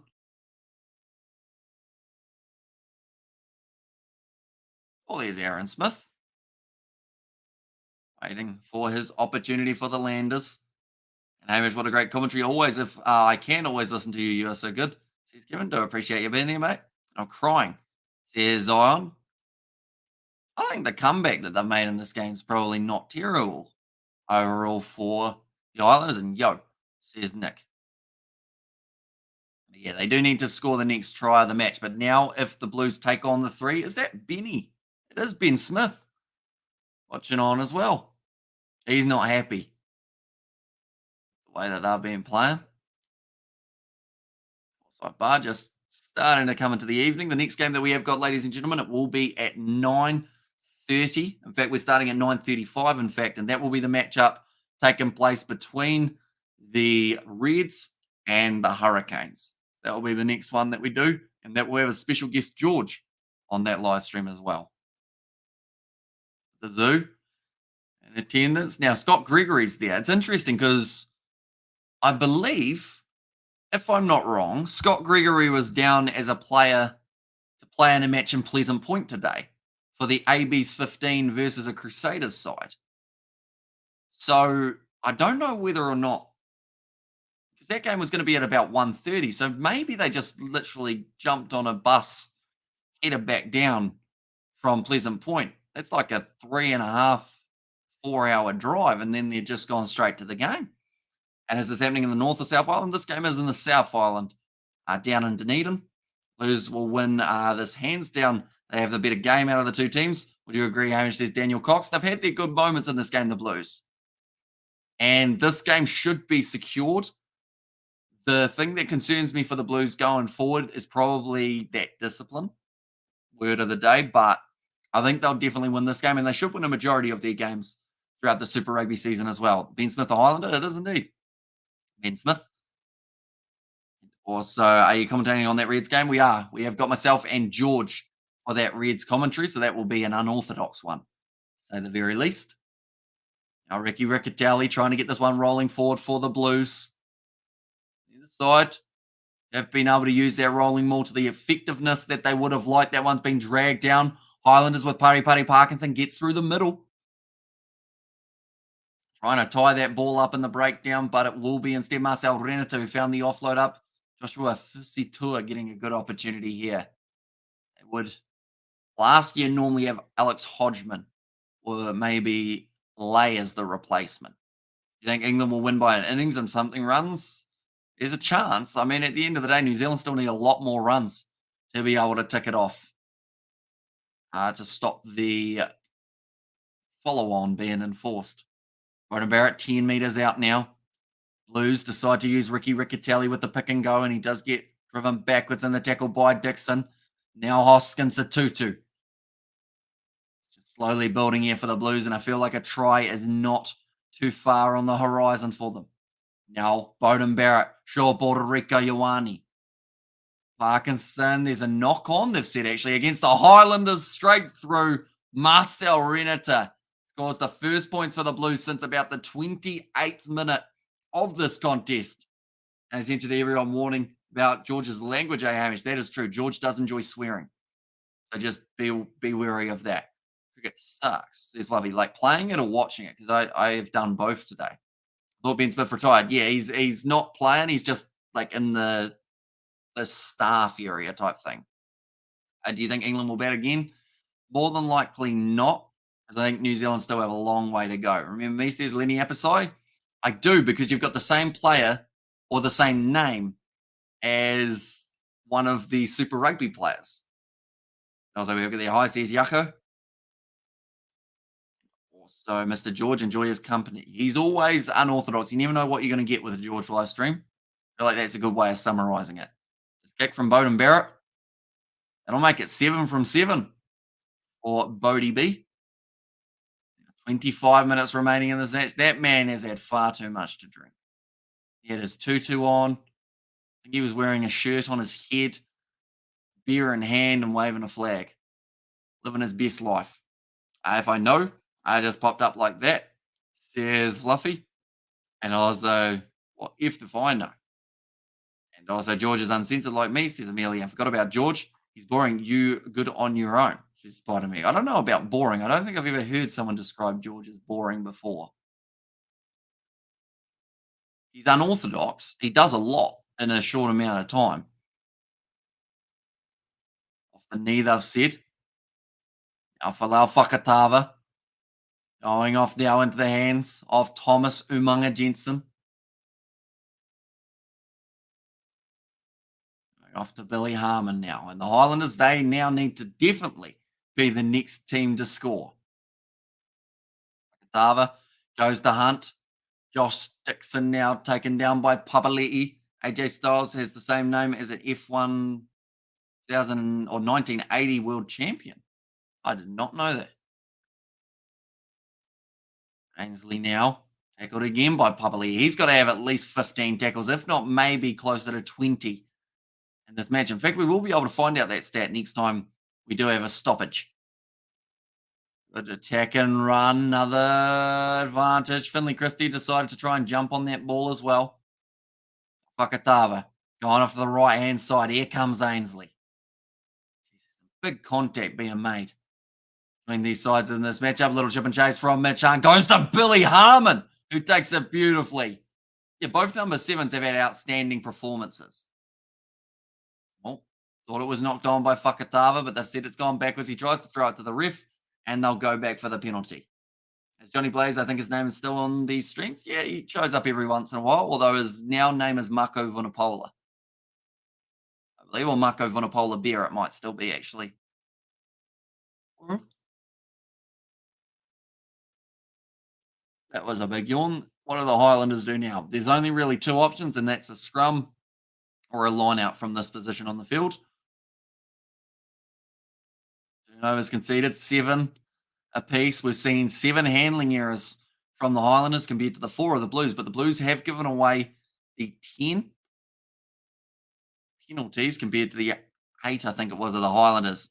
I missed out who scored that try. It was Marcel Renata was able to score it, but now the line out for the Highlanders.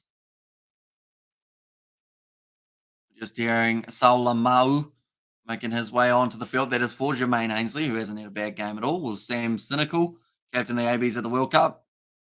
It's tricky to know what type of role they're looking at for Sam Cane. I think we get through the Super Rugby season and we get to find out whether or not Foster thinks he's got one last crack of the captaincy in that starting 7 spot. Although, knowing Foster, the answer to that would be yeah. He'll get to have probably 99% of the minutes in the World Cup starting at 7. Looking for the rolling maul. Andrew Makalau awaiting. Doesn't really march forward too much now. Thomas Umaga Jensen trying to run. It's gone down, so they do have to release. 5 out from the line now. Harmon wrestled, I believe that was RTS. Shannon Frizzell runs it at Fusi Tua. Fakatava, short ball, bit of a spin from Will Tucker. Highlanders trying to keep themselves in with half of a fighting chance in this contest. Now Mitch Hunt sells the pop pass dummy. Taken down hard was Garden Bishop. All the forwards left it. Was that a knock on from Will Tucker? They've said no, but the ball's been stolen by the Blues now. Finley Christie will kick this one for the touchline. There was a dead fly in my windowsill in my bedroom, and ants were eating it. Ew, says Kyron. I see. The World Cup doesn't start till like September, says Zion. So yeah, you get Super Rugby, then you've got the July Internationals and the Rugby Championship. And then from there, either Sam Cane would have broken something or he might be in good form. You never know really with Sam Cane. So Josh Dixon has hurt himself now. So they will have a little bit of a stoppage again. They've already used their lock replacement, and Withy's already out there on the park as well. So it's either Dixon continues or they might be able to bring back number 4.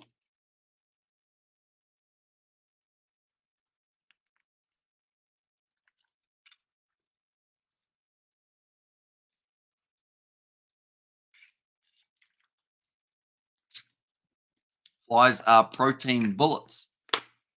Says Fluffy. Okay, Mark Talia sounds like he's going to be taken off the field, and that is for AJ Lamb. Man, they've decided to replace him with. It leaves Bryce Heem as the last option, and I think it might end up being for Roger Tuivasa-Sheck, but they haven't decided to do it yet. Is it the Tri Nations this year? No, they've still got all 4 sides, so that's pretty much the Rugby Championship, just with the extra side in there. Did McKenzie play against the Crusaders? He certainly did, and he had a great game up against them. And I'm going to get a water bottle ready. Smart move. Last thing you want is to lose your voice. Feel like 50 points or more can be scored by the Blues in this game, says Daniel Cox. And the thing is, if the Blues score 50 points, that's actually $25,000 that Sky are donating to the Flood Relief Fund. So the Blues already, with their combined points with the Highlanders, they have been able to make $30,500. New Zealand has struggled a lot in the Tri Nations. Here's Kyra. A lot of happy people in attendance in the zoo.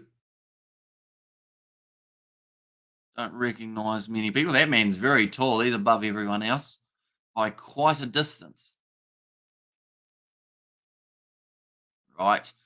Back into it now. There was a little bit of an injury stoppage time 20 minutes remaining. Andrew Makaleo with an important throw for the Highlanders. Throws it straight. Shannon Brazil with the bounce pass to Falau Fakatava. Gonna be Bercato, who now is out on the field. Or Brigado. Brigado? Brigato. I think it's a good.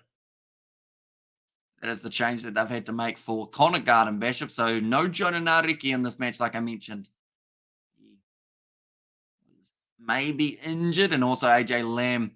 No, they put AJ Lamb on the field for Caleb Clark. I thought that that might be the one that they go for. Or Rico Ioane getting almost flattened in the breakdown. A little bit of a push to Mitch Hunt as well. He wasn't too happy about it. Dixon considered the offload option. And now just jumping on that ball nicely. Almost stole in the air. Patrick Tuipulotu gets in, gets the turnover. And does seem to be at the moment, the Blues definitely the strongest side when it comes to getting those clean turnovers. Whereas the Highlanders are quite good at winning those penalties. But that could just be because the Blues may be hanging on to that ball a little bit tighter on the ground. They don't want to be giving it up too easily. Counter-attacking opportunity if they do so. If up the Rebels and smashed them, says Nate. Downfield now.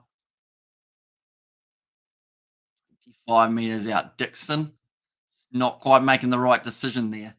Tuipulotu, he saw his chance, jumped on it and said, yep, that'll do. Turnover for the Blues. Australia going to be far worse under AJ. Says Spider Mech. Worse than Rennie. Some people would say that that's hard to do or almost impossible to do, right? So Tuivasa-Sheck taken off the field. That's for Bryce Heem. Now we do see Bargado again. Ripped around all over the place by the newly on the field Bryce Heem. That's going to be the penalty to the Highlanders, though.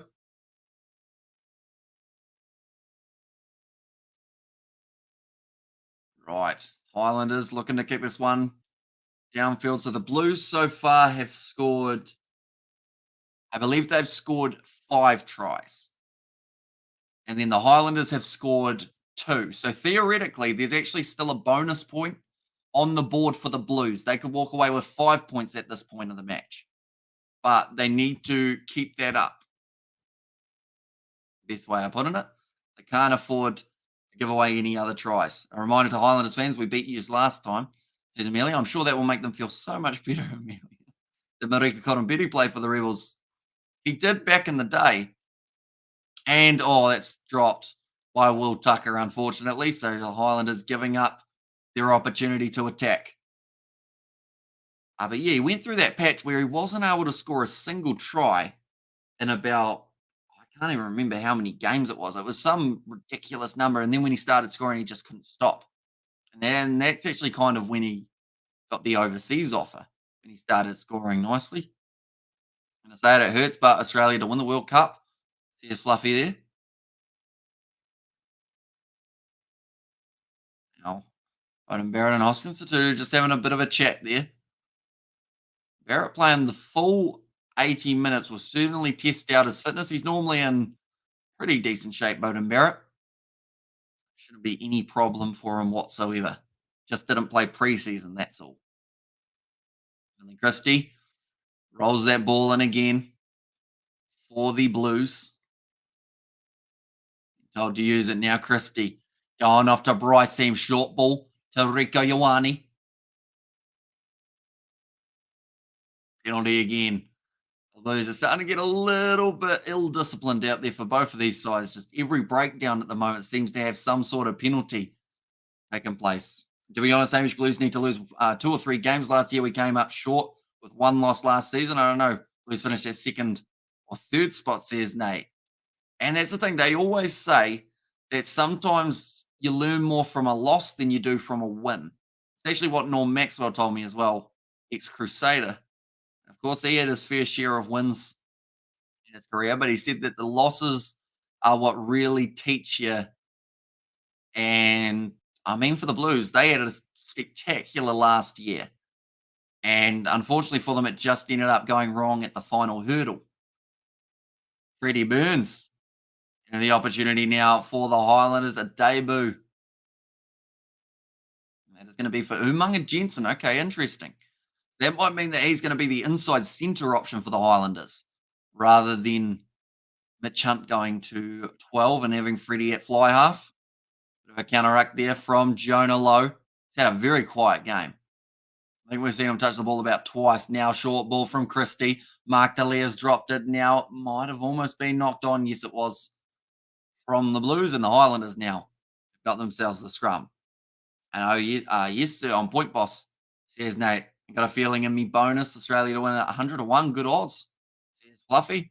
Xavier already started commentating in the live chat. I haven't even started the stream yet, says Amelia. Very keen. And that's the thing, we're not doing the Rebels games. They'll be looking for someone to be able to talk about that Rebels game with. So you're supplying a market, Amelia. Tackles made very even in this match. 123 for the Blues, 115 for the Highlanders. Blues missing about 7 extra tackles, though. I've got a big multi-need England. Canes and Ireland left to win. Anything there you can see letting me down. So you've got England, the Canes, and Ireland.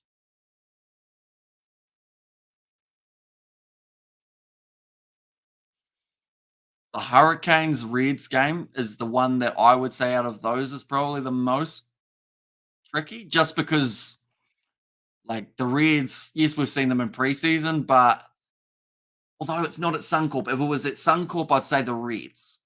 But because it's not at Suncorp, they should be able to get the win. I think you're pretty safe there, Jack. What else did you have before that stage? Super Rugby should bring back rugby cards of players. I would enjoy rugby cards. And Bluebird chip bags. What else have they done in the past for rugby cards? It is just Bluebird chips, isn't it? One more man to go. They've got to change it. I guess it's probably the cost to make them might be the problem, because I know that Weet-Bix for the New Zealanders or for the All Blacks, I assume there's some sort of deal going on there. But for Super Rugby, I feel like they'd have to pay a whole heap of money to be able to license it, which maybe they just aren't willing to do. Now rolling again. Blues moving into the 22 of the Highlanders. Still 14 minutes left on the clock. Short pass from Funaki, who's now made his way out onto the field. Goes off to the left. Tui Palotu. He's been good in this matchup, Tui Palotu. Despite this performance, Highlanders to win, says Jazz. And if anything, the Hurricanes will be too good for the Reds, says Amelia. And also whoever there, Canes to win, says Daniel now. Pitafeta, nice step. Almost went through. Finds the offload up to Ricky Riccatelli. Quick hands from the Blues. AJ Lamb. Oh, I don't know if he got that ball down. He looks disappointed, AJ Lamb. And normally when you look that disappointed, it's because you've probably fumbled the ball. I had a 16 multi-2 tennis, which you have one Blues, which are pretty much one in the Canes, England and Ireland left. £300 stake to return £200, £2,000. So need Canes, England and Ireland left. Scary. It is. Have you got the cash out option, Jack? Cash outs are normally quite a good option. Counting us KFC, Jack. And how's the brother? How are you, mate? Just got back from some deep sea fishing. Says Birdie, nice stuff. Did you catch anything, Birdie? And George, we've been doing a bit of fishing recently, just for trout. Caught a little brown trout, about 2.5 pounds the other day. It was decent enough. I remember Super Rugby cards and Bluebird chips. Yeah, the golden cards as well. Every once in a while. Oh, yeah, no, he's really fumbled that badly. Worst thing is he got the ball kicked into his face as well in the process. Now, Alpha Funaki goes off to Tui Palotu again, only 5 meters out from the line here, the Blues. They do want to bring up that 50 points on the board. They've just had to wait a little bit longer to be able to do so. Now, Funaki again, going to the right-hand side. Ricky Riccatelli tries to get back up and go again, and he is successful, makes a couple extra meters. So 2-2. Leaves the ball now for his teammate, Alpha Funaki. Goes back across to Bowden Barrett. Cross kick in the air. The last one worked. Does AJ miss? He does. I got $20 on Papa Lee for an anytime try. Is Papa Lee? Yeah, he's still out there, so he's still got half a chance. Yes, the Kiwi Lads collector cards, says Fluffy there. And the George card would be very sought after, says Fluffy. Good evening, Birdie V. Sounds like a good day for fishing, says Blues Nate. But one of funny voice lines in Rugby Challenge. It's been lost forward. He's lost the ball forward. Rather specular pass. It's a poor pass. It's a poor pass. Terrible pass. It's absolutely smashed. It's Kyron. Tucker coming onto the field now for Tuipulotu. That is James Tucker, not to be confused with Will Tucker, who's playing for the Highlanders.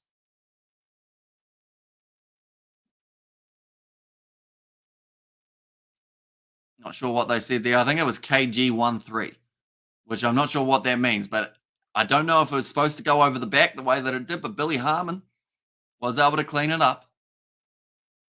Now Fakatava looking for the touchline and does find it. Right. What I'm quickly going to do is I'm going to search Super Rugby, and I want to see who's made more tackles at this point of the match. Hoskins Satutu or Billy Harmon. I think Satutu's probably just got the edge, to be honest. Just a little bit. Not by much. Just a little bit. Like that. Go like that. Oops. Wrong button. That. And player stats. Now, these won't be official stats. I can cash out £500 now. I guess if the gains go down by a bit, cash out my stake. Imagine so kind of a free punt. Although if the Highlanders or if the Hurricanes go down by a lot, your stake will drop a lot. Nice hands. Dalton Papali. Well, John's rich. Well, I don't know how much he was paying, but he gets the try. Dalton in the 69th minute, like they've said, does confirm the win for the Blues. Dalton Papali'i does score the try. So looking at defensive stats, we have seen Billy Harmon make 13 tackles with one turnover one. Dalton Papali's made 17 without a turnover one. So yeah, he has got that little bit of an edge in the tackling stats. Dalton Papali, the GOAT. There's Kyron. And the try there as well. Geez, he was close to the touchline though. He probably left it a little bit too close for John's liking. Nicely done. Now, I guess it's the question of in the last 10 minutes, how many extra points can they find for themselves? Is that sunburn or is that a. It does look very red, doesn't it? Looks a bit rough. I want to say it's the lighting, but it's not. Now, Bowden Barrett lining up this kick.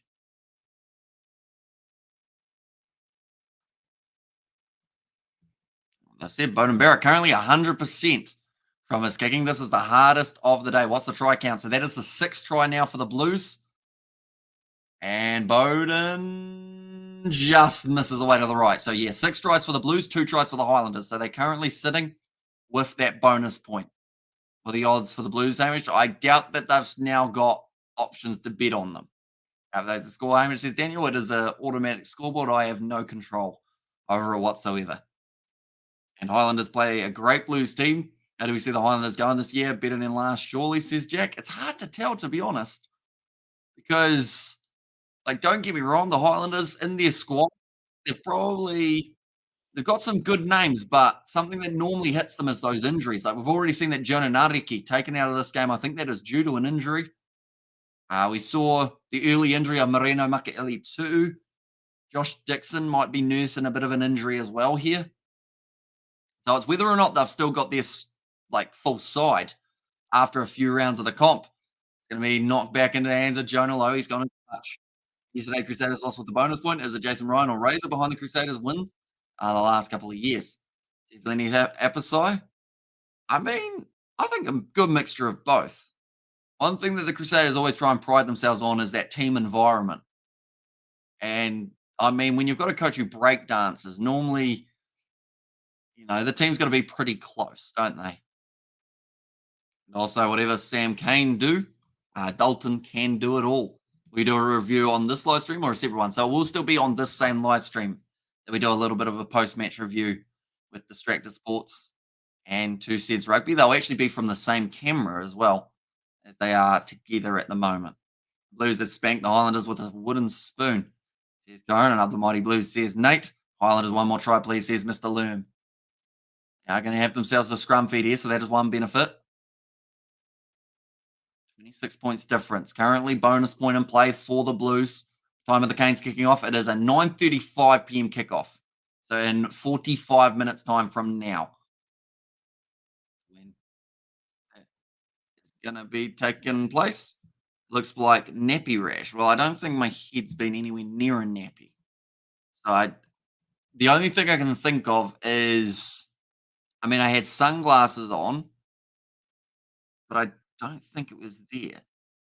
So I think it might just be literally sunburn. That is a spot that I didn't put it on. Mark Talia's just broken through off the intercept. And that is another try for the Blues. Mark Talia gets himself another. Only had $10 on Dalton for an end time, so a $50 return. Oh, well, says John. Is Julian Savia playing tonight? He is. Going to be out on the wing. Salisi Rayasi out on the other. Some very heavy, I guess, or not heavy, some handy is the word I'm after. Handy players to have for them in that upcoming match. Mark DeLeon and Dalton the GOAT, says Kyron, and Blues all the way, says Akanisi.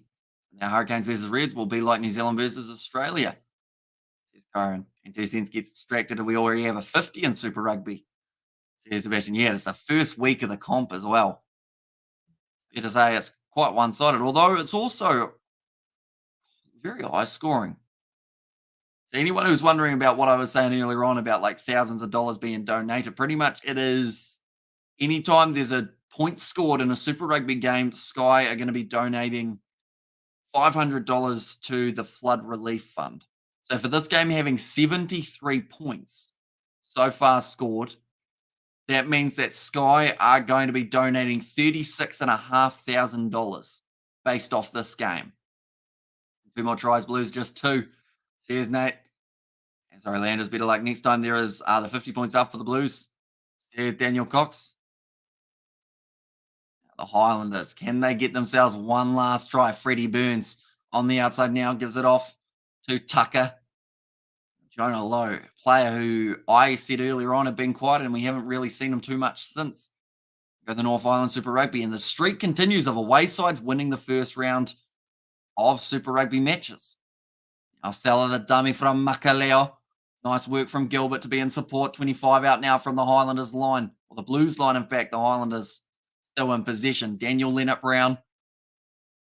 Dalton's lost his footing, but he's won the penalty in the process. Great work again. Highlanders are terrible without Smith, says Kyron.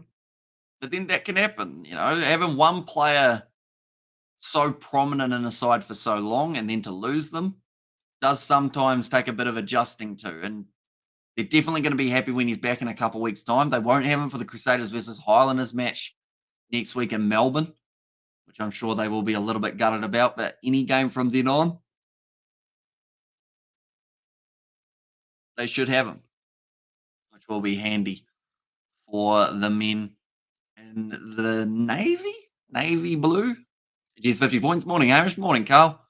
You are doing well. We've got plenty more rugby coming up. We've got the 2 Six Nations games also going to be covering the Reds versus Hurricanes matchup that is taking place in the near future, alongside some sevens. Old Tafa Funaki asking for the penalty, not going to receive it. Bit of a counter-ruck from AJ Lamb. Doesn't get the ball out, though. Dixon cross now into the hands of Withy. Reserve halfback out of play at the moment. I believe that is the Highlanders reserve halfback. So Hunt has to go in as that option for now. And Ben Smith too old to play rugby, says Corin. And go the Blues, says Togamau. And also here from 2 Cents and Tony's live stream, like the stream, folks, says Junaid. Hopefully I've pronounced that correctly. Do appreciate you being here. They will be popping over in a very short moment. We'll be doing the post-match review. Ricky Riccatelli almost just caught the snot of the replacement number 21 for the Highlanders. I think Ricky Riccatelli wasn't aware of what was happening. Alpha Funaki now going across to Bryce Heem. In fact, it's AJ Lamb, 35 metres out. I think the Blues are looking for a 60-point here. Bowden Barrett, nice pass off to Satutu. Almost found some space, but it's going to be a loose ball again. Looks like Withy's now down for the Highlanders. They have lost a lot of players in this matchup, and it's only round number 1. And also 31 first half, 31 second half. And Blues by 62. Is Carl playing? Carl Tuanukiafi, if that is who you're referencing to. He is in France, I believe, at Montpellier. Is that where he's ended up going? Or Carl Tuanukiafi. That's going to be a knock-on from the Blues again. So the Highlanders, one last crack perhaps.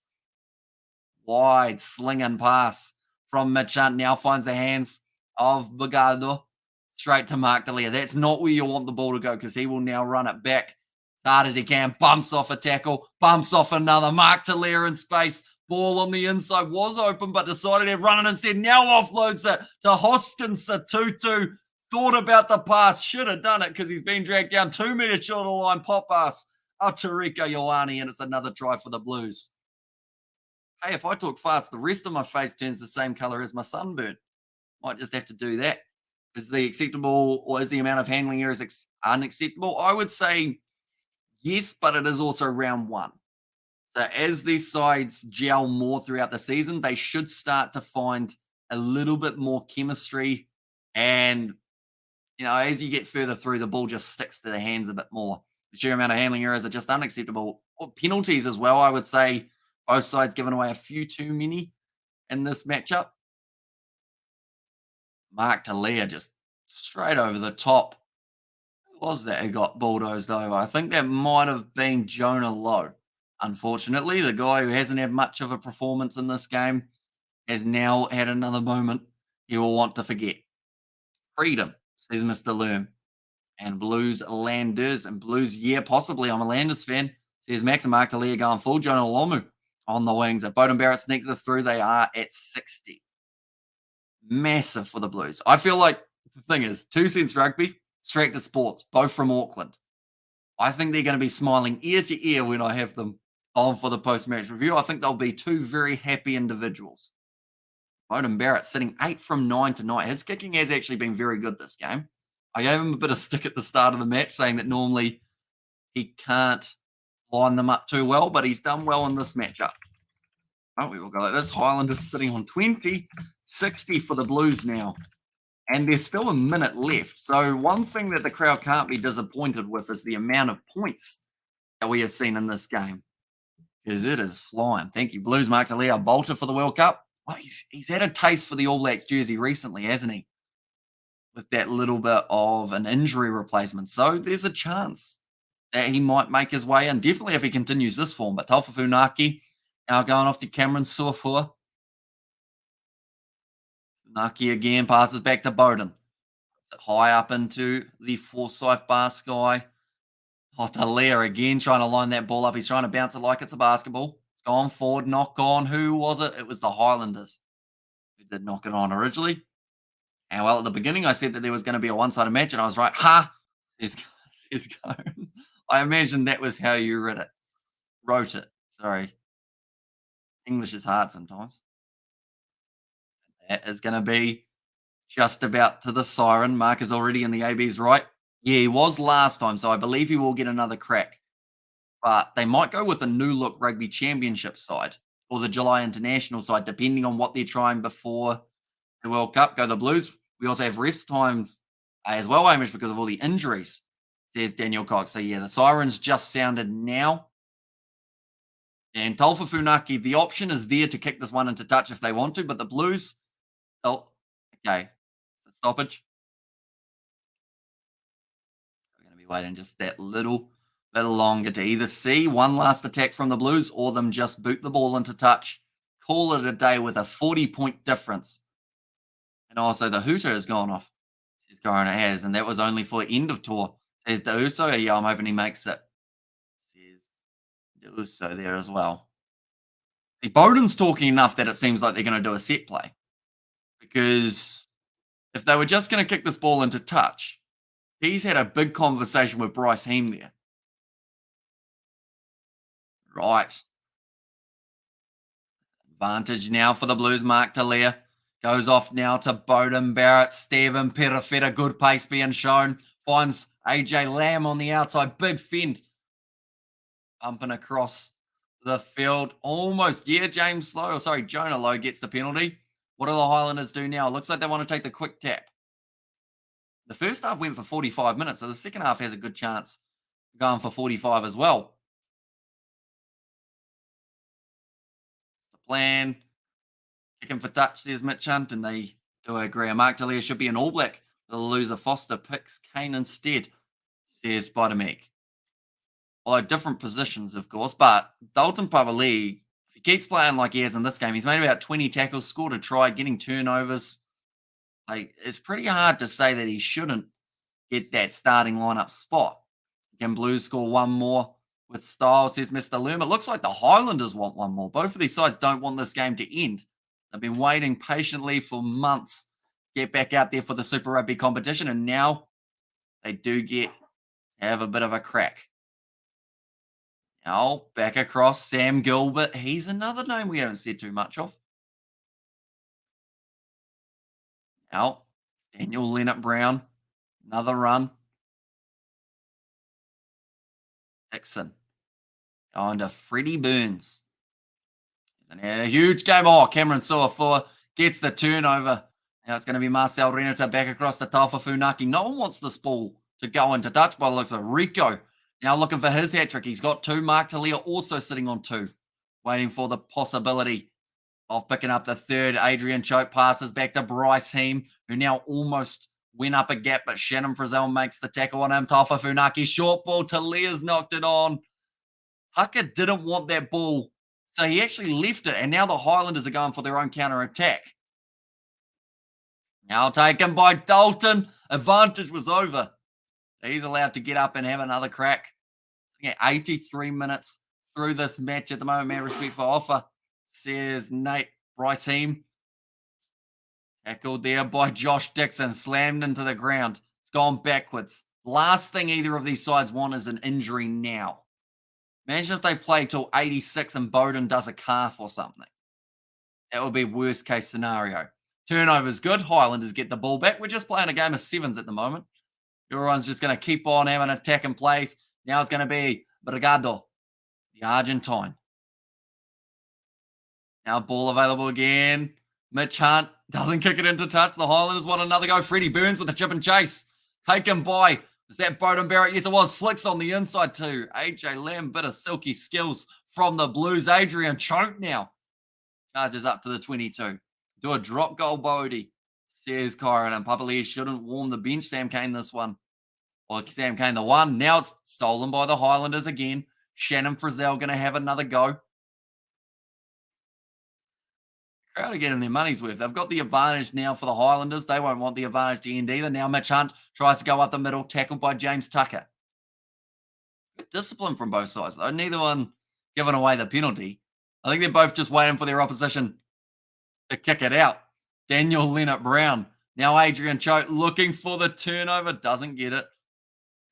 Again, kicked him behind this time.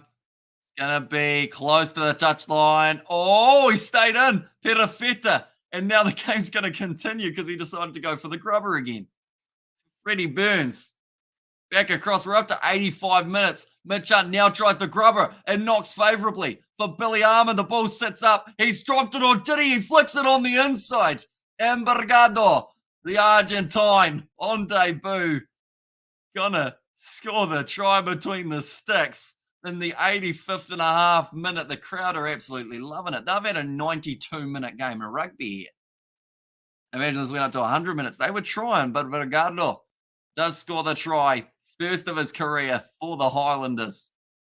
Passing skills behind the back pass, says Nate. Somehow, I don't know how Perafeta was able to walk the tightrope because he considered just running the ball into touch. And then in the end, he was like, you know what? No, we're going to keep going. Billy Harmon got the bounce of the ball, flicked past the no-look to Bergado. They will check this because it did look like there might have been a little knock-on from Harmon, though. Maybe hit his hand. Or did it? They might say it's all right. Yeah, they're going upstairs. The Sun, I think, is going to be overruled. And last goal wins Highlanders fans. Is so right. They're going to be checking this one for a Billy Harmon knock-on. Which I think from that front-on angle, we may have just seen. Unfortunately. Did he touch it? Billy Harmon, he's not giving anything away. Justin Marshall said, why bother? It's 86 minutes through. Great try, great game, Blues. Here's Mr. Lerm. Bergado waiting patiently. Nah, not the in touch. It's for the knock on possibility of Billy Harmon.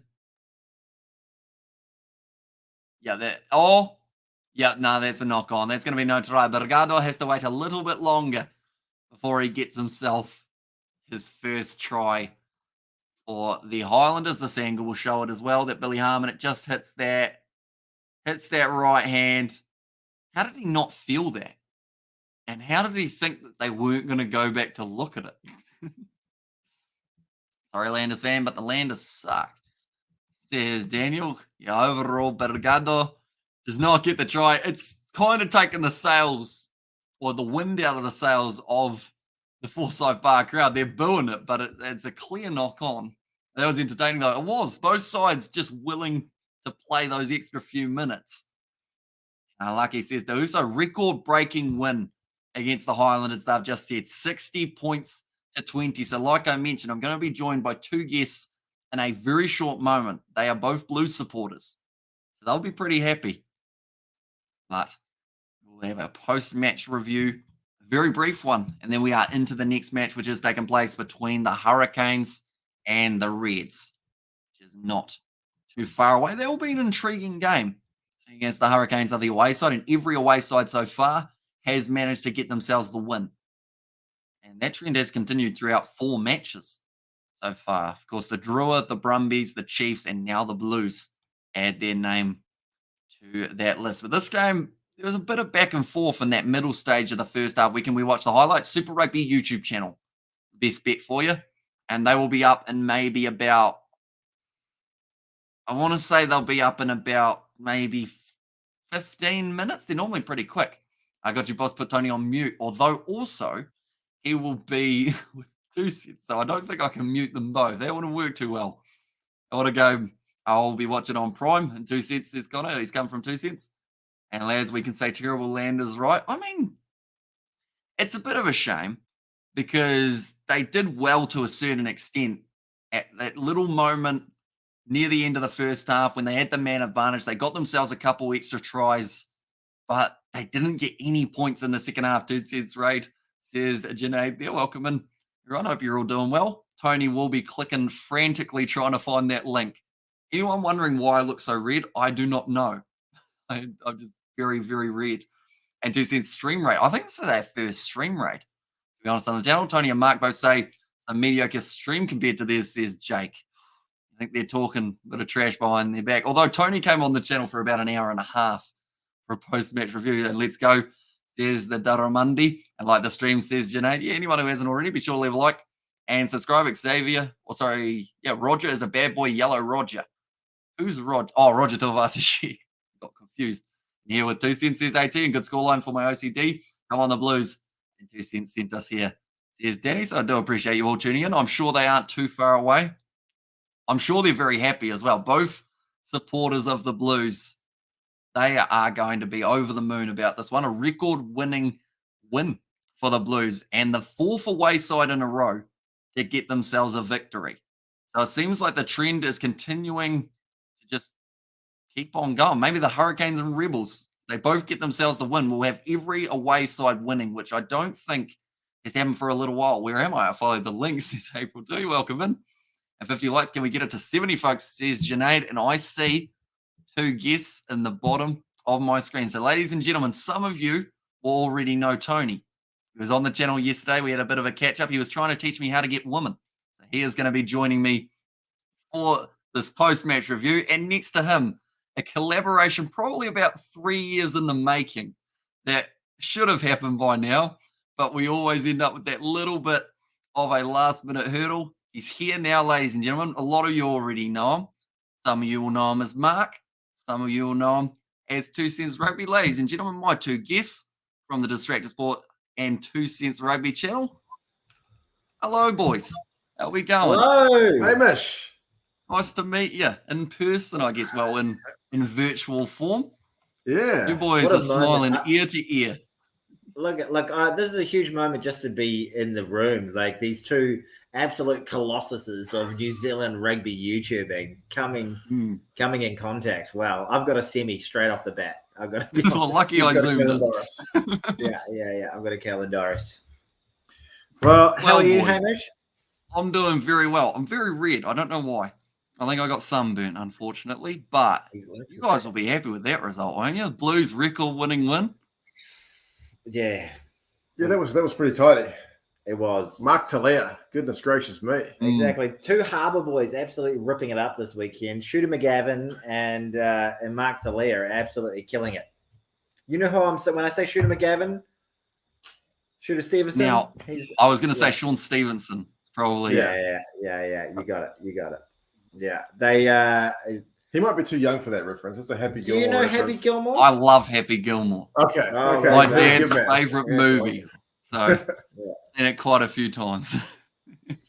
There's an interesting scene in that one. Sorry, I've cut you off already. No, but you know the scene where he's singing into the speaker go. during Happy Gilmore to the girlfriend who's leaving till the night closes in? What is he singing? Listen to that in French. It's actually very entertaining. That's exactly what we're going to do when we get off this train. We're going to go. Thing. We're going to go Happy Gilmore singing and French, and then boy oh boy, we're going to be happy. But what did you like? What I'm happy about for me for this weekend though, Hamish, was just a sensational weekend for South Island rugby. You know, like the Crusaders, Absolutely.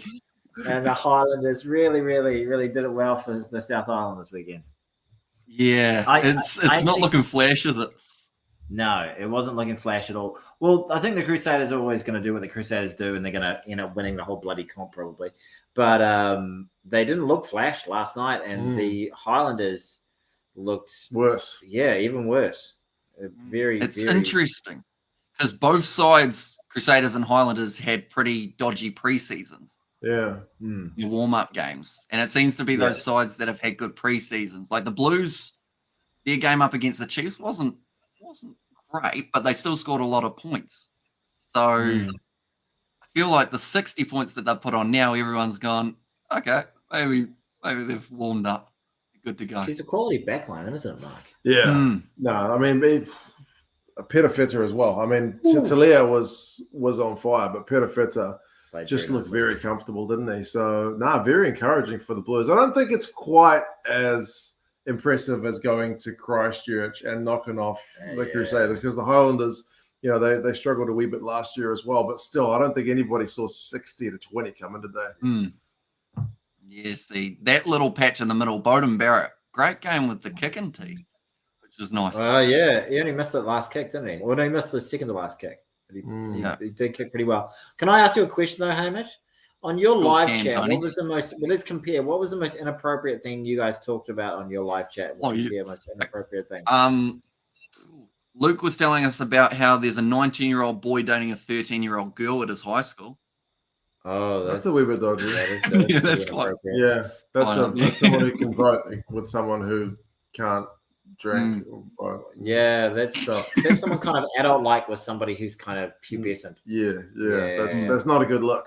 Not so bad when you're 29 and they're 13, and they're not 13. It's 29 and they're 19. 29 and 23. Oh, okay. Yeah, that's actually the exact statement I made as well. Was round it up or not round it up. The fact I said 29 and 30, that's cancelable. Of all the things I've said tonight, that's the worst. That's maybe the worst. Yeah. I heard from Danny, apparently, is this what happens over on the 2 Cents Rugby channel on the live streams? They just matter.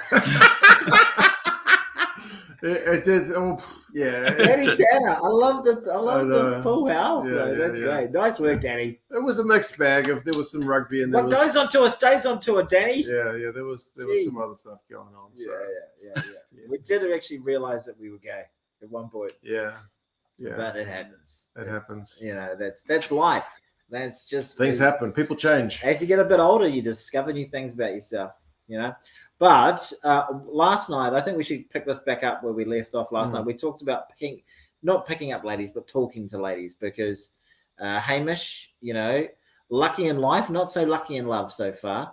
Would that be an accurate description, Hamish? I think that's fair enough. Yeah. We're still a very young man, Hamish. Yeah, so there's still plenty of time, man. Now it's like, Yeah, you're the Super Rugby player who's just coming through, who haven't quite made the All Blacks. You know what I mean? So yeah, not like these guys who are already kind of has-beens and you're playing some MLR because you can't get any contracts anywhere else. I'm a crotchety old player. Might play a bars game and an MLR. Yeah, living off my past glories, basically. Still plenty of time. He met Lydia last night. Okay. She was starstruck. She's got lots of good things to say about you, and my dad as well. Yeah. Like of all the people on the kind of rugby YouTube, my dad is just always on about. You've been watching the Kiwi lads. Oh, geez, Kiwi lads is good. He never calls you Hamish for some reason. He's just always on. Oh, Kiwi lads, love Kiwi lads. Yeah. He gets a Kalen Doris when he talks about you. Definitely, he does. Yeah. Where's this reference from? Did Kalen Norris pop a boner at some point? Did he? No, I think it's just a good term for an erection.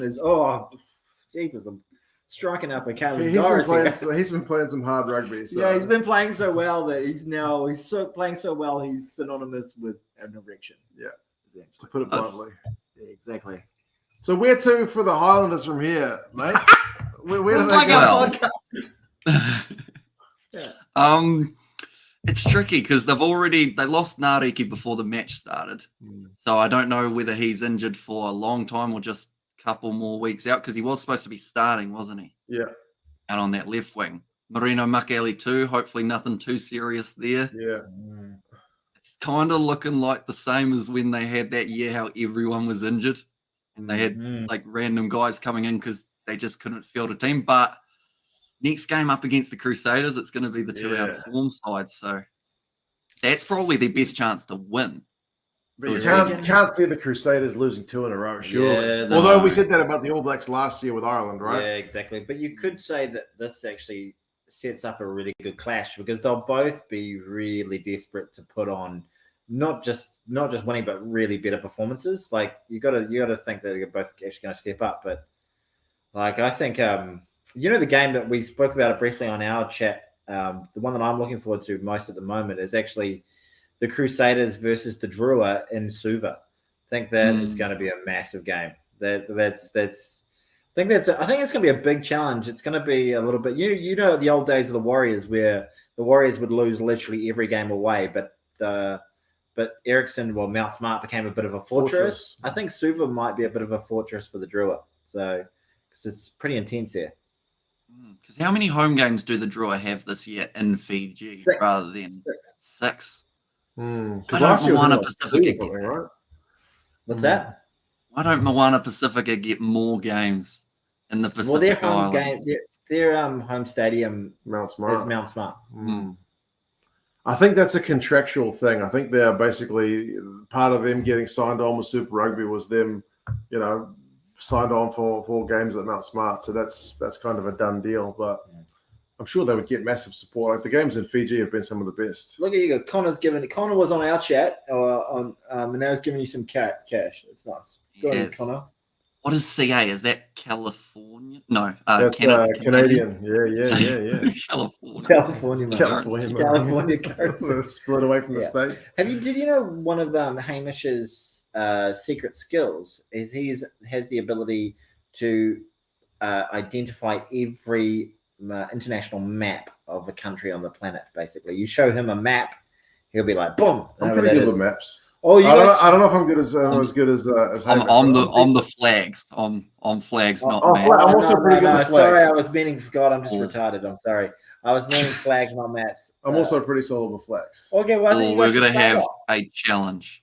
Have a flag off. Let's flag it off right now, then, guys. Let's whip the cocks out and get these flags out, boys. Come on. Let's do it. I don't know if we've got time. We've only got 13 or so minutes till the next game. Well, you can go get a little. He's got a little thing he tried to do with me, and he made a fool of me when I did it for flags. Yeah, I did. Flags. Really? Well, I could get it, but he's like he knows them all. Okay. He's kind of. I don't know them all. I know many of them. He knows all of them. Okay. He spent like a summer instead of getting pussy, he got flags. Sorry, Amish. Have many people come across? We can't see the chat, but have many people come across from the live stream? We told them to. You've had a few of your fellas. You've got Connor. You've got Junaid. Also, Junaid. There was April Tui. who did no, say, I- Hamish, I've just met you, but don't get your dating advice from Tony. Although, to be fair, yesterday when I met your girlfriend, Partner. Yeah, you've done my well girlfriend. for yourself. Yeah, I've punched above my weight, haven't I? Nah, you've got the charm though, don't you? You got The charm. the charisma.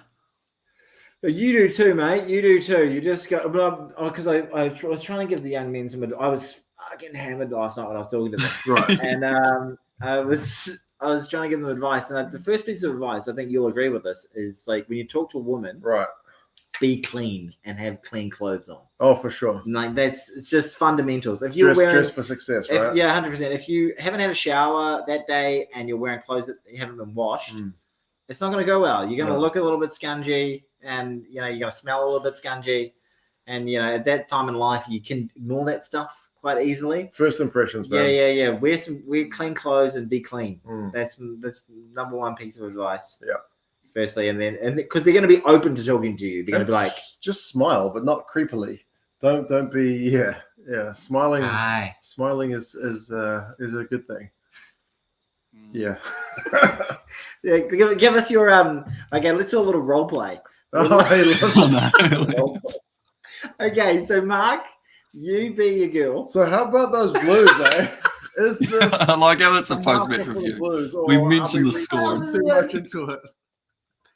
I thought that role play was going to be 60 points for the Blues, Hamish. Does this mean, are we going to kick on from where we left off last year, or are we going to, I don't know, peter out as the season goes on? Too early to say. Well, what do you reckon? I think you need at least 1 or 2 losses this season. Just because last season, I think it went too well. And then when it got to finals time, it kind of didn't quite go as they wanted. Yeah. We played one of our worst games of the. Well, did we play that bad? I think I sometimes think about the game, but I think the Crusaders just played that well. They were really, really good in that game. But we would have absolutely smashed the Crusaders team from yesterday. They really didn't look like. Maybe I'm not giving enough credit to the Chiefs, but I thought the Chiefs looked very good. They did. And I remember thinking, because I was in your stream with that, and I commented on it saying they were down like 10 points to 3, and I was like, they look pretty sharp here.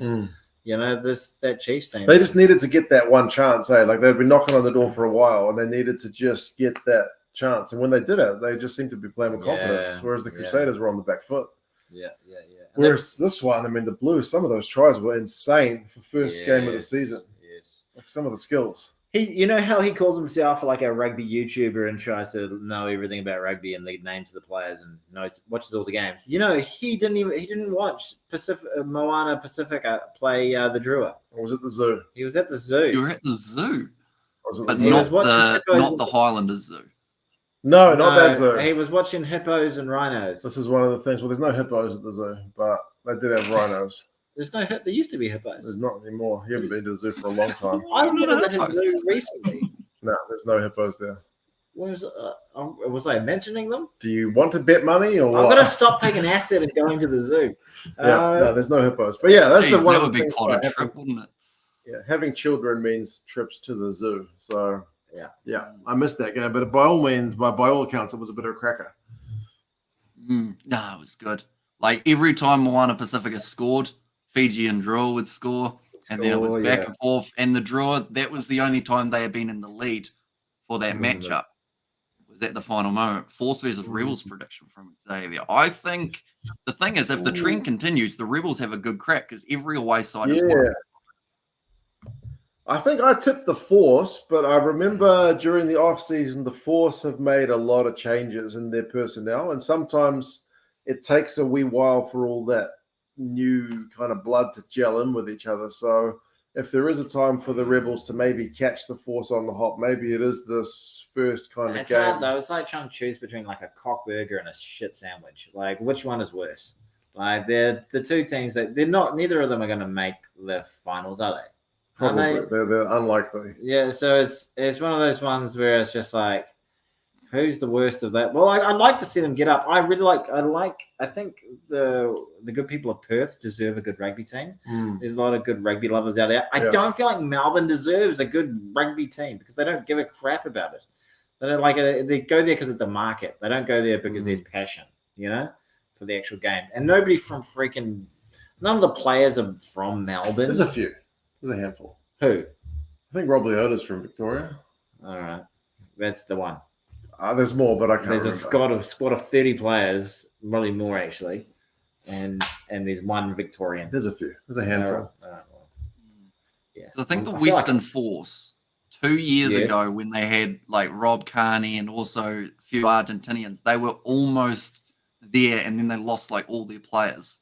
Like Kubeli went back overseas. Domingo Miotti, he left. Yeah. It was it the year they lost Manasa Mataele, or did he stick? He might actually still be there, Manasa Mataele, but they lost. Jordan Olawafela. He was out on the wing. Yeah. What does Connor says here? 2 cents gets distracted by Kiwi lads. Make it a series. Well, it's a bit of a like we've never done a guest on the show, have we? If we could get Hamish on, my dad might actually watch the whole thing, because my dad always looks at the 1 hour podcast and goes, "Sorry, son, that's too long. I'm not watching that." I tell you what. Say that about my 5-minute videos. Well, we had once we went off the air, we really cut to the core of our channels. We had a good chat about Tim's channel, about Hamish's channel. George sat there and clicked on a can that was really irritating. And like that. But I think it's a big year for rugby YouTubers, isn't it? Sure. Really, World Cup on the horizon. That's where and it's we at. talked about goals. So his goal, he said he's gonna have 600,000 subscribers by the end of the year. That's what he said. Nice. Yeah, I thought it was. Rob Leota, Rob Valtini, Jordan Pataya, Pone Almostili, all from Melbourne. There you go. So I didn't think it was more than just Rob Leota. And that's guy Xavier Brown. He must hate my guts actually, because Definitely. Unsubscribe. The Melbourne just Rebels. like- yeah, I'm sorry, Xavier. Xavier, I apologize, mate, but okay. So you've got how many players? 4 players. To be fair, they probably supply most of the AFL with players, so it's 100%. It's a bit of a trade. 100%. I'm not saying there's a lack of talent. I'm just saying they just because I worked for 2 Melbourne-based companies. They don't know the difference between rugby and rugby league. Right. They don't. The people don't, and they barely know they have a team. They're like, we have a team. Yeah.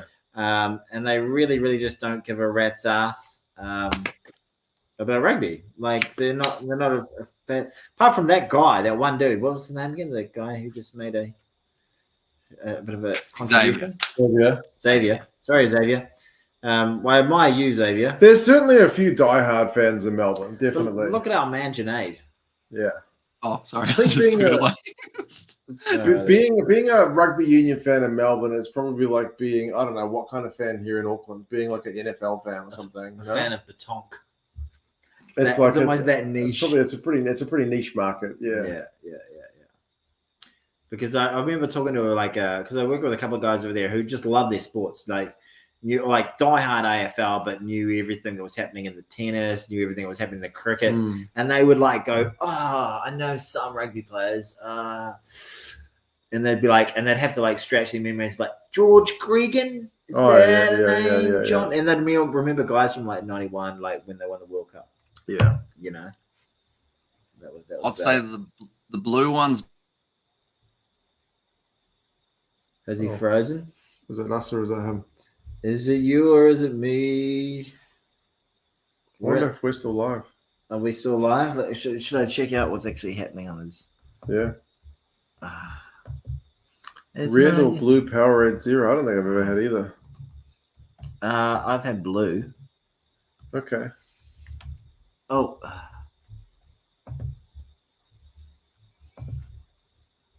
It's not you.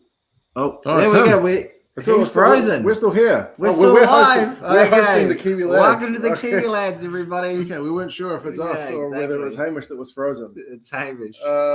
Hamish has probably gone off to do the Force game. Can we give him a massive plug about what a legend he is then?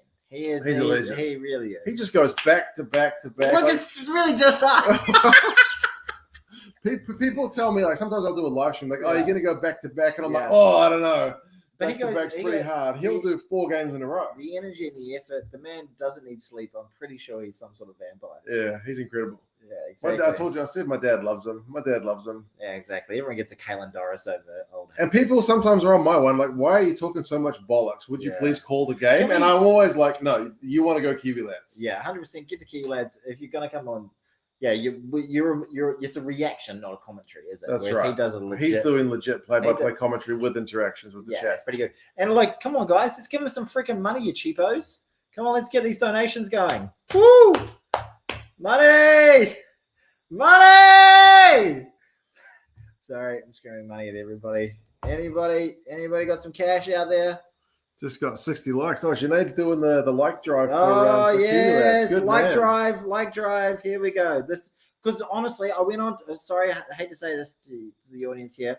I was on the live stream yesterday for 2 cents. 2 cents you do a great job, but you got a lovely public. They give them a nice amount of money, not more than you're worth or anything like that. But then I went on came out to the Kiwi lads, did a great stream, called the whole thing.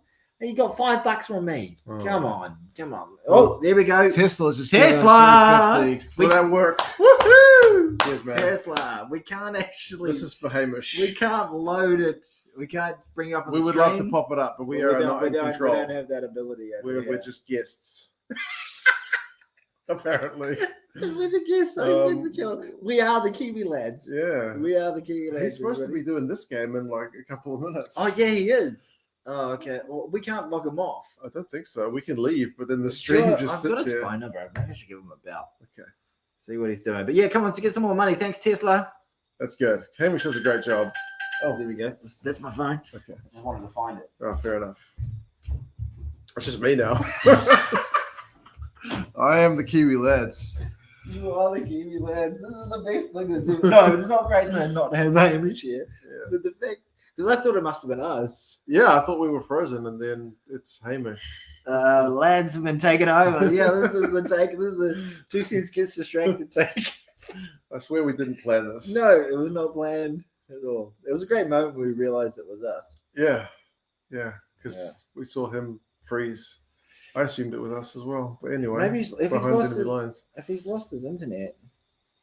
Yeah, what's he going to do? Yeah, hopefully he hasn't lost his internet. It might be panicking. And there's no way for him to end his stream. No, I mean... What do we do? We close the computer and say, well... We can't really... I don't think you can have, like, as a guest, I don't think you have any powers. I'm going to FaceTime him. There he is. So we're FaceTiming. You're going to dox him. Does everyone know his surname? And his phone number. Oh, no, Tony. Oh, no. I'm so sorry. What have you done? Oh, dear. He's answering. Oh, he's back. Oh, hey! I'm trying to... My Wi-Fi just cut out. Okay. That's all right. We handled it. We had it. There was a donation from Tesla. Yeah, we talked you up. You've been looked after. I know you've got to run to do this other game. Oh, there's there we go. Good idea. There it is. Yeah, there we go. I was worried because for me, we both went blank, and I was like, "Wait, so they're just not going to be able to see anything?" But did it just cut to you guys by yourself? You froze, and we kept going. You froze, and then we're like, "Oh shit!" We thought we might have frozen. Then we checked YouTube, and we're like, "Oh shit, it's just us." So we took over. We hosted the show. Don't worry. We took it. I think we did okay. Well, we helped. This is the collaboration they've been waiting 3 years for. That is the first time that's happened. Yeah, oh wow! Yeah. Oh wow! Yeah. Nice. Well, all right. Are you guys staying at yours, Tony, for the Hurricanes Reds game? Well, I'm staying at mine for the Hurricanes Reds. I'm gonna go home because I got to go to sleep because there's Six Nations on tomorrow. So I'm gonna check out. Yeah. Wimp out. Yeah.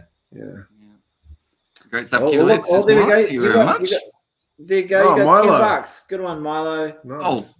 Yes, $2. Over the 3 years. I think Milo might be Sinead, if I'm not mistaken. Really? Yeah, if I'm not mistaken. Well done. Well worth 3 years. Cheers, folks. Thank you all very much for the donations on the channel, and also we did a big cash drive. We just yelled at people to give us money. To give you money. For all your hard work, because we know you put in the hard yards. We do. Thank you very much. But we'll have to do this again when I have proper Wi-Fi, of course. Absolutely. Yeah. All right, well, you I better guess. go live stream. Yeah, the you go next go game, go champ. do your next Yeah, game. the other game I think has started. George isn't he's joining me for it, but he's... Well, they're having a moment of silence for the cyclone victims. Yeah. They're They're, doing they're still doing the huddle over here on our one anyway. So Okay. yeah. Okay, so we might have time. We might be able to whip Yeah. over quick. But oh well. Yep. Thanks for both coming on the channel, boys. no, good to see you, man. At last. Yep. The much awaited one. We'll have to do something again, like I mentioned. So I'm saying, Tony, Yes, mate. you staying up late? You're joining for an after Reds versus Hurricanes review? I could do a Put you on the half time, spot. maybe. I'll do a half time and I'll see where I'm at. If you want me for a half time, I might be able to do a half time with you. I'll take you for a half time. Yeah. I bet you would, you dirty little slut. Oh, it's Aramundi as well. Oh, We yeah, need Darren another- Murphy's giving you some Need more cash. collabs. Oh, Yeah. you guys are legends. Legends. Yeah, Legends. money. Thank you legends. very much. Yeah. This is the most donations we've had in like 2 years. Oh, man. Yeah, Oh, please. good, That's that's awesome. good, That's that's good good, because this bro. guy puts in the hard yards. He does. More money to him, man. More money. More cash. Yeah. Nonetheless, I guess, yeah. So he is later Yeah. on. Again, man. Yeah, for sure. We'll catch up. 100%, Well- man. Doing his working hours. That's all you got to do. Mm. 9:30 I got to work on to getting up 10:30. during the day. Yeah, That's 9:30 the, to that's the 10:30. goal. That's the key. Yeah. Yeah. And wait, what's your most? We had someone, you've had Steve Smith before as well, haven't you? Yes, Steve Smith. That's the guy I mentioned. What Mr. is it? $50 Australian. Steve Smith. Remember before I Yeah. said he used to come onto mine, then he was on Hamish's. He used to literally just be like fucking $50. Sorry, Hamish. That's very. Yeah. We just I catch a know two- it. 2 cent swear word. Swear, mate. Oh, there's a kick out on the full, by the way, the first action of that game. Go call your game, bro. We're hanging you up. Okay. Oh, well, I guess I shall see you all later on, you two included. Right. See you at halftime, Tony, for the next one. Righto, champ. Yeah. Nonetheless, we will be throwing it over to our Hurricanes versus Reds live stream, which we are only about 3 minutes away from starting, which will be slightly late, but I think it's justified, isn't it? With the Yeah, old it's Wi-Fi disconnected. But yeah. Nonetheless, thank you all very much for tuning in. If you did enjoy, sure to leave a like and subscribe to the channel. I will see you all for the next one! Oh, Thank you very $10. much, Betty. $10. But nonetheless, we will see you all for the next one. Next one! Yeah,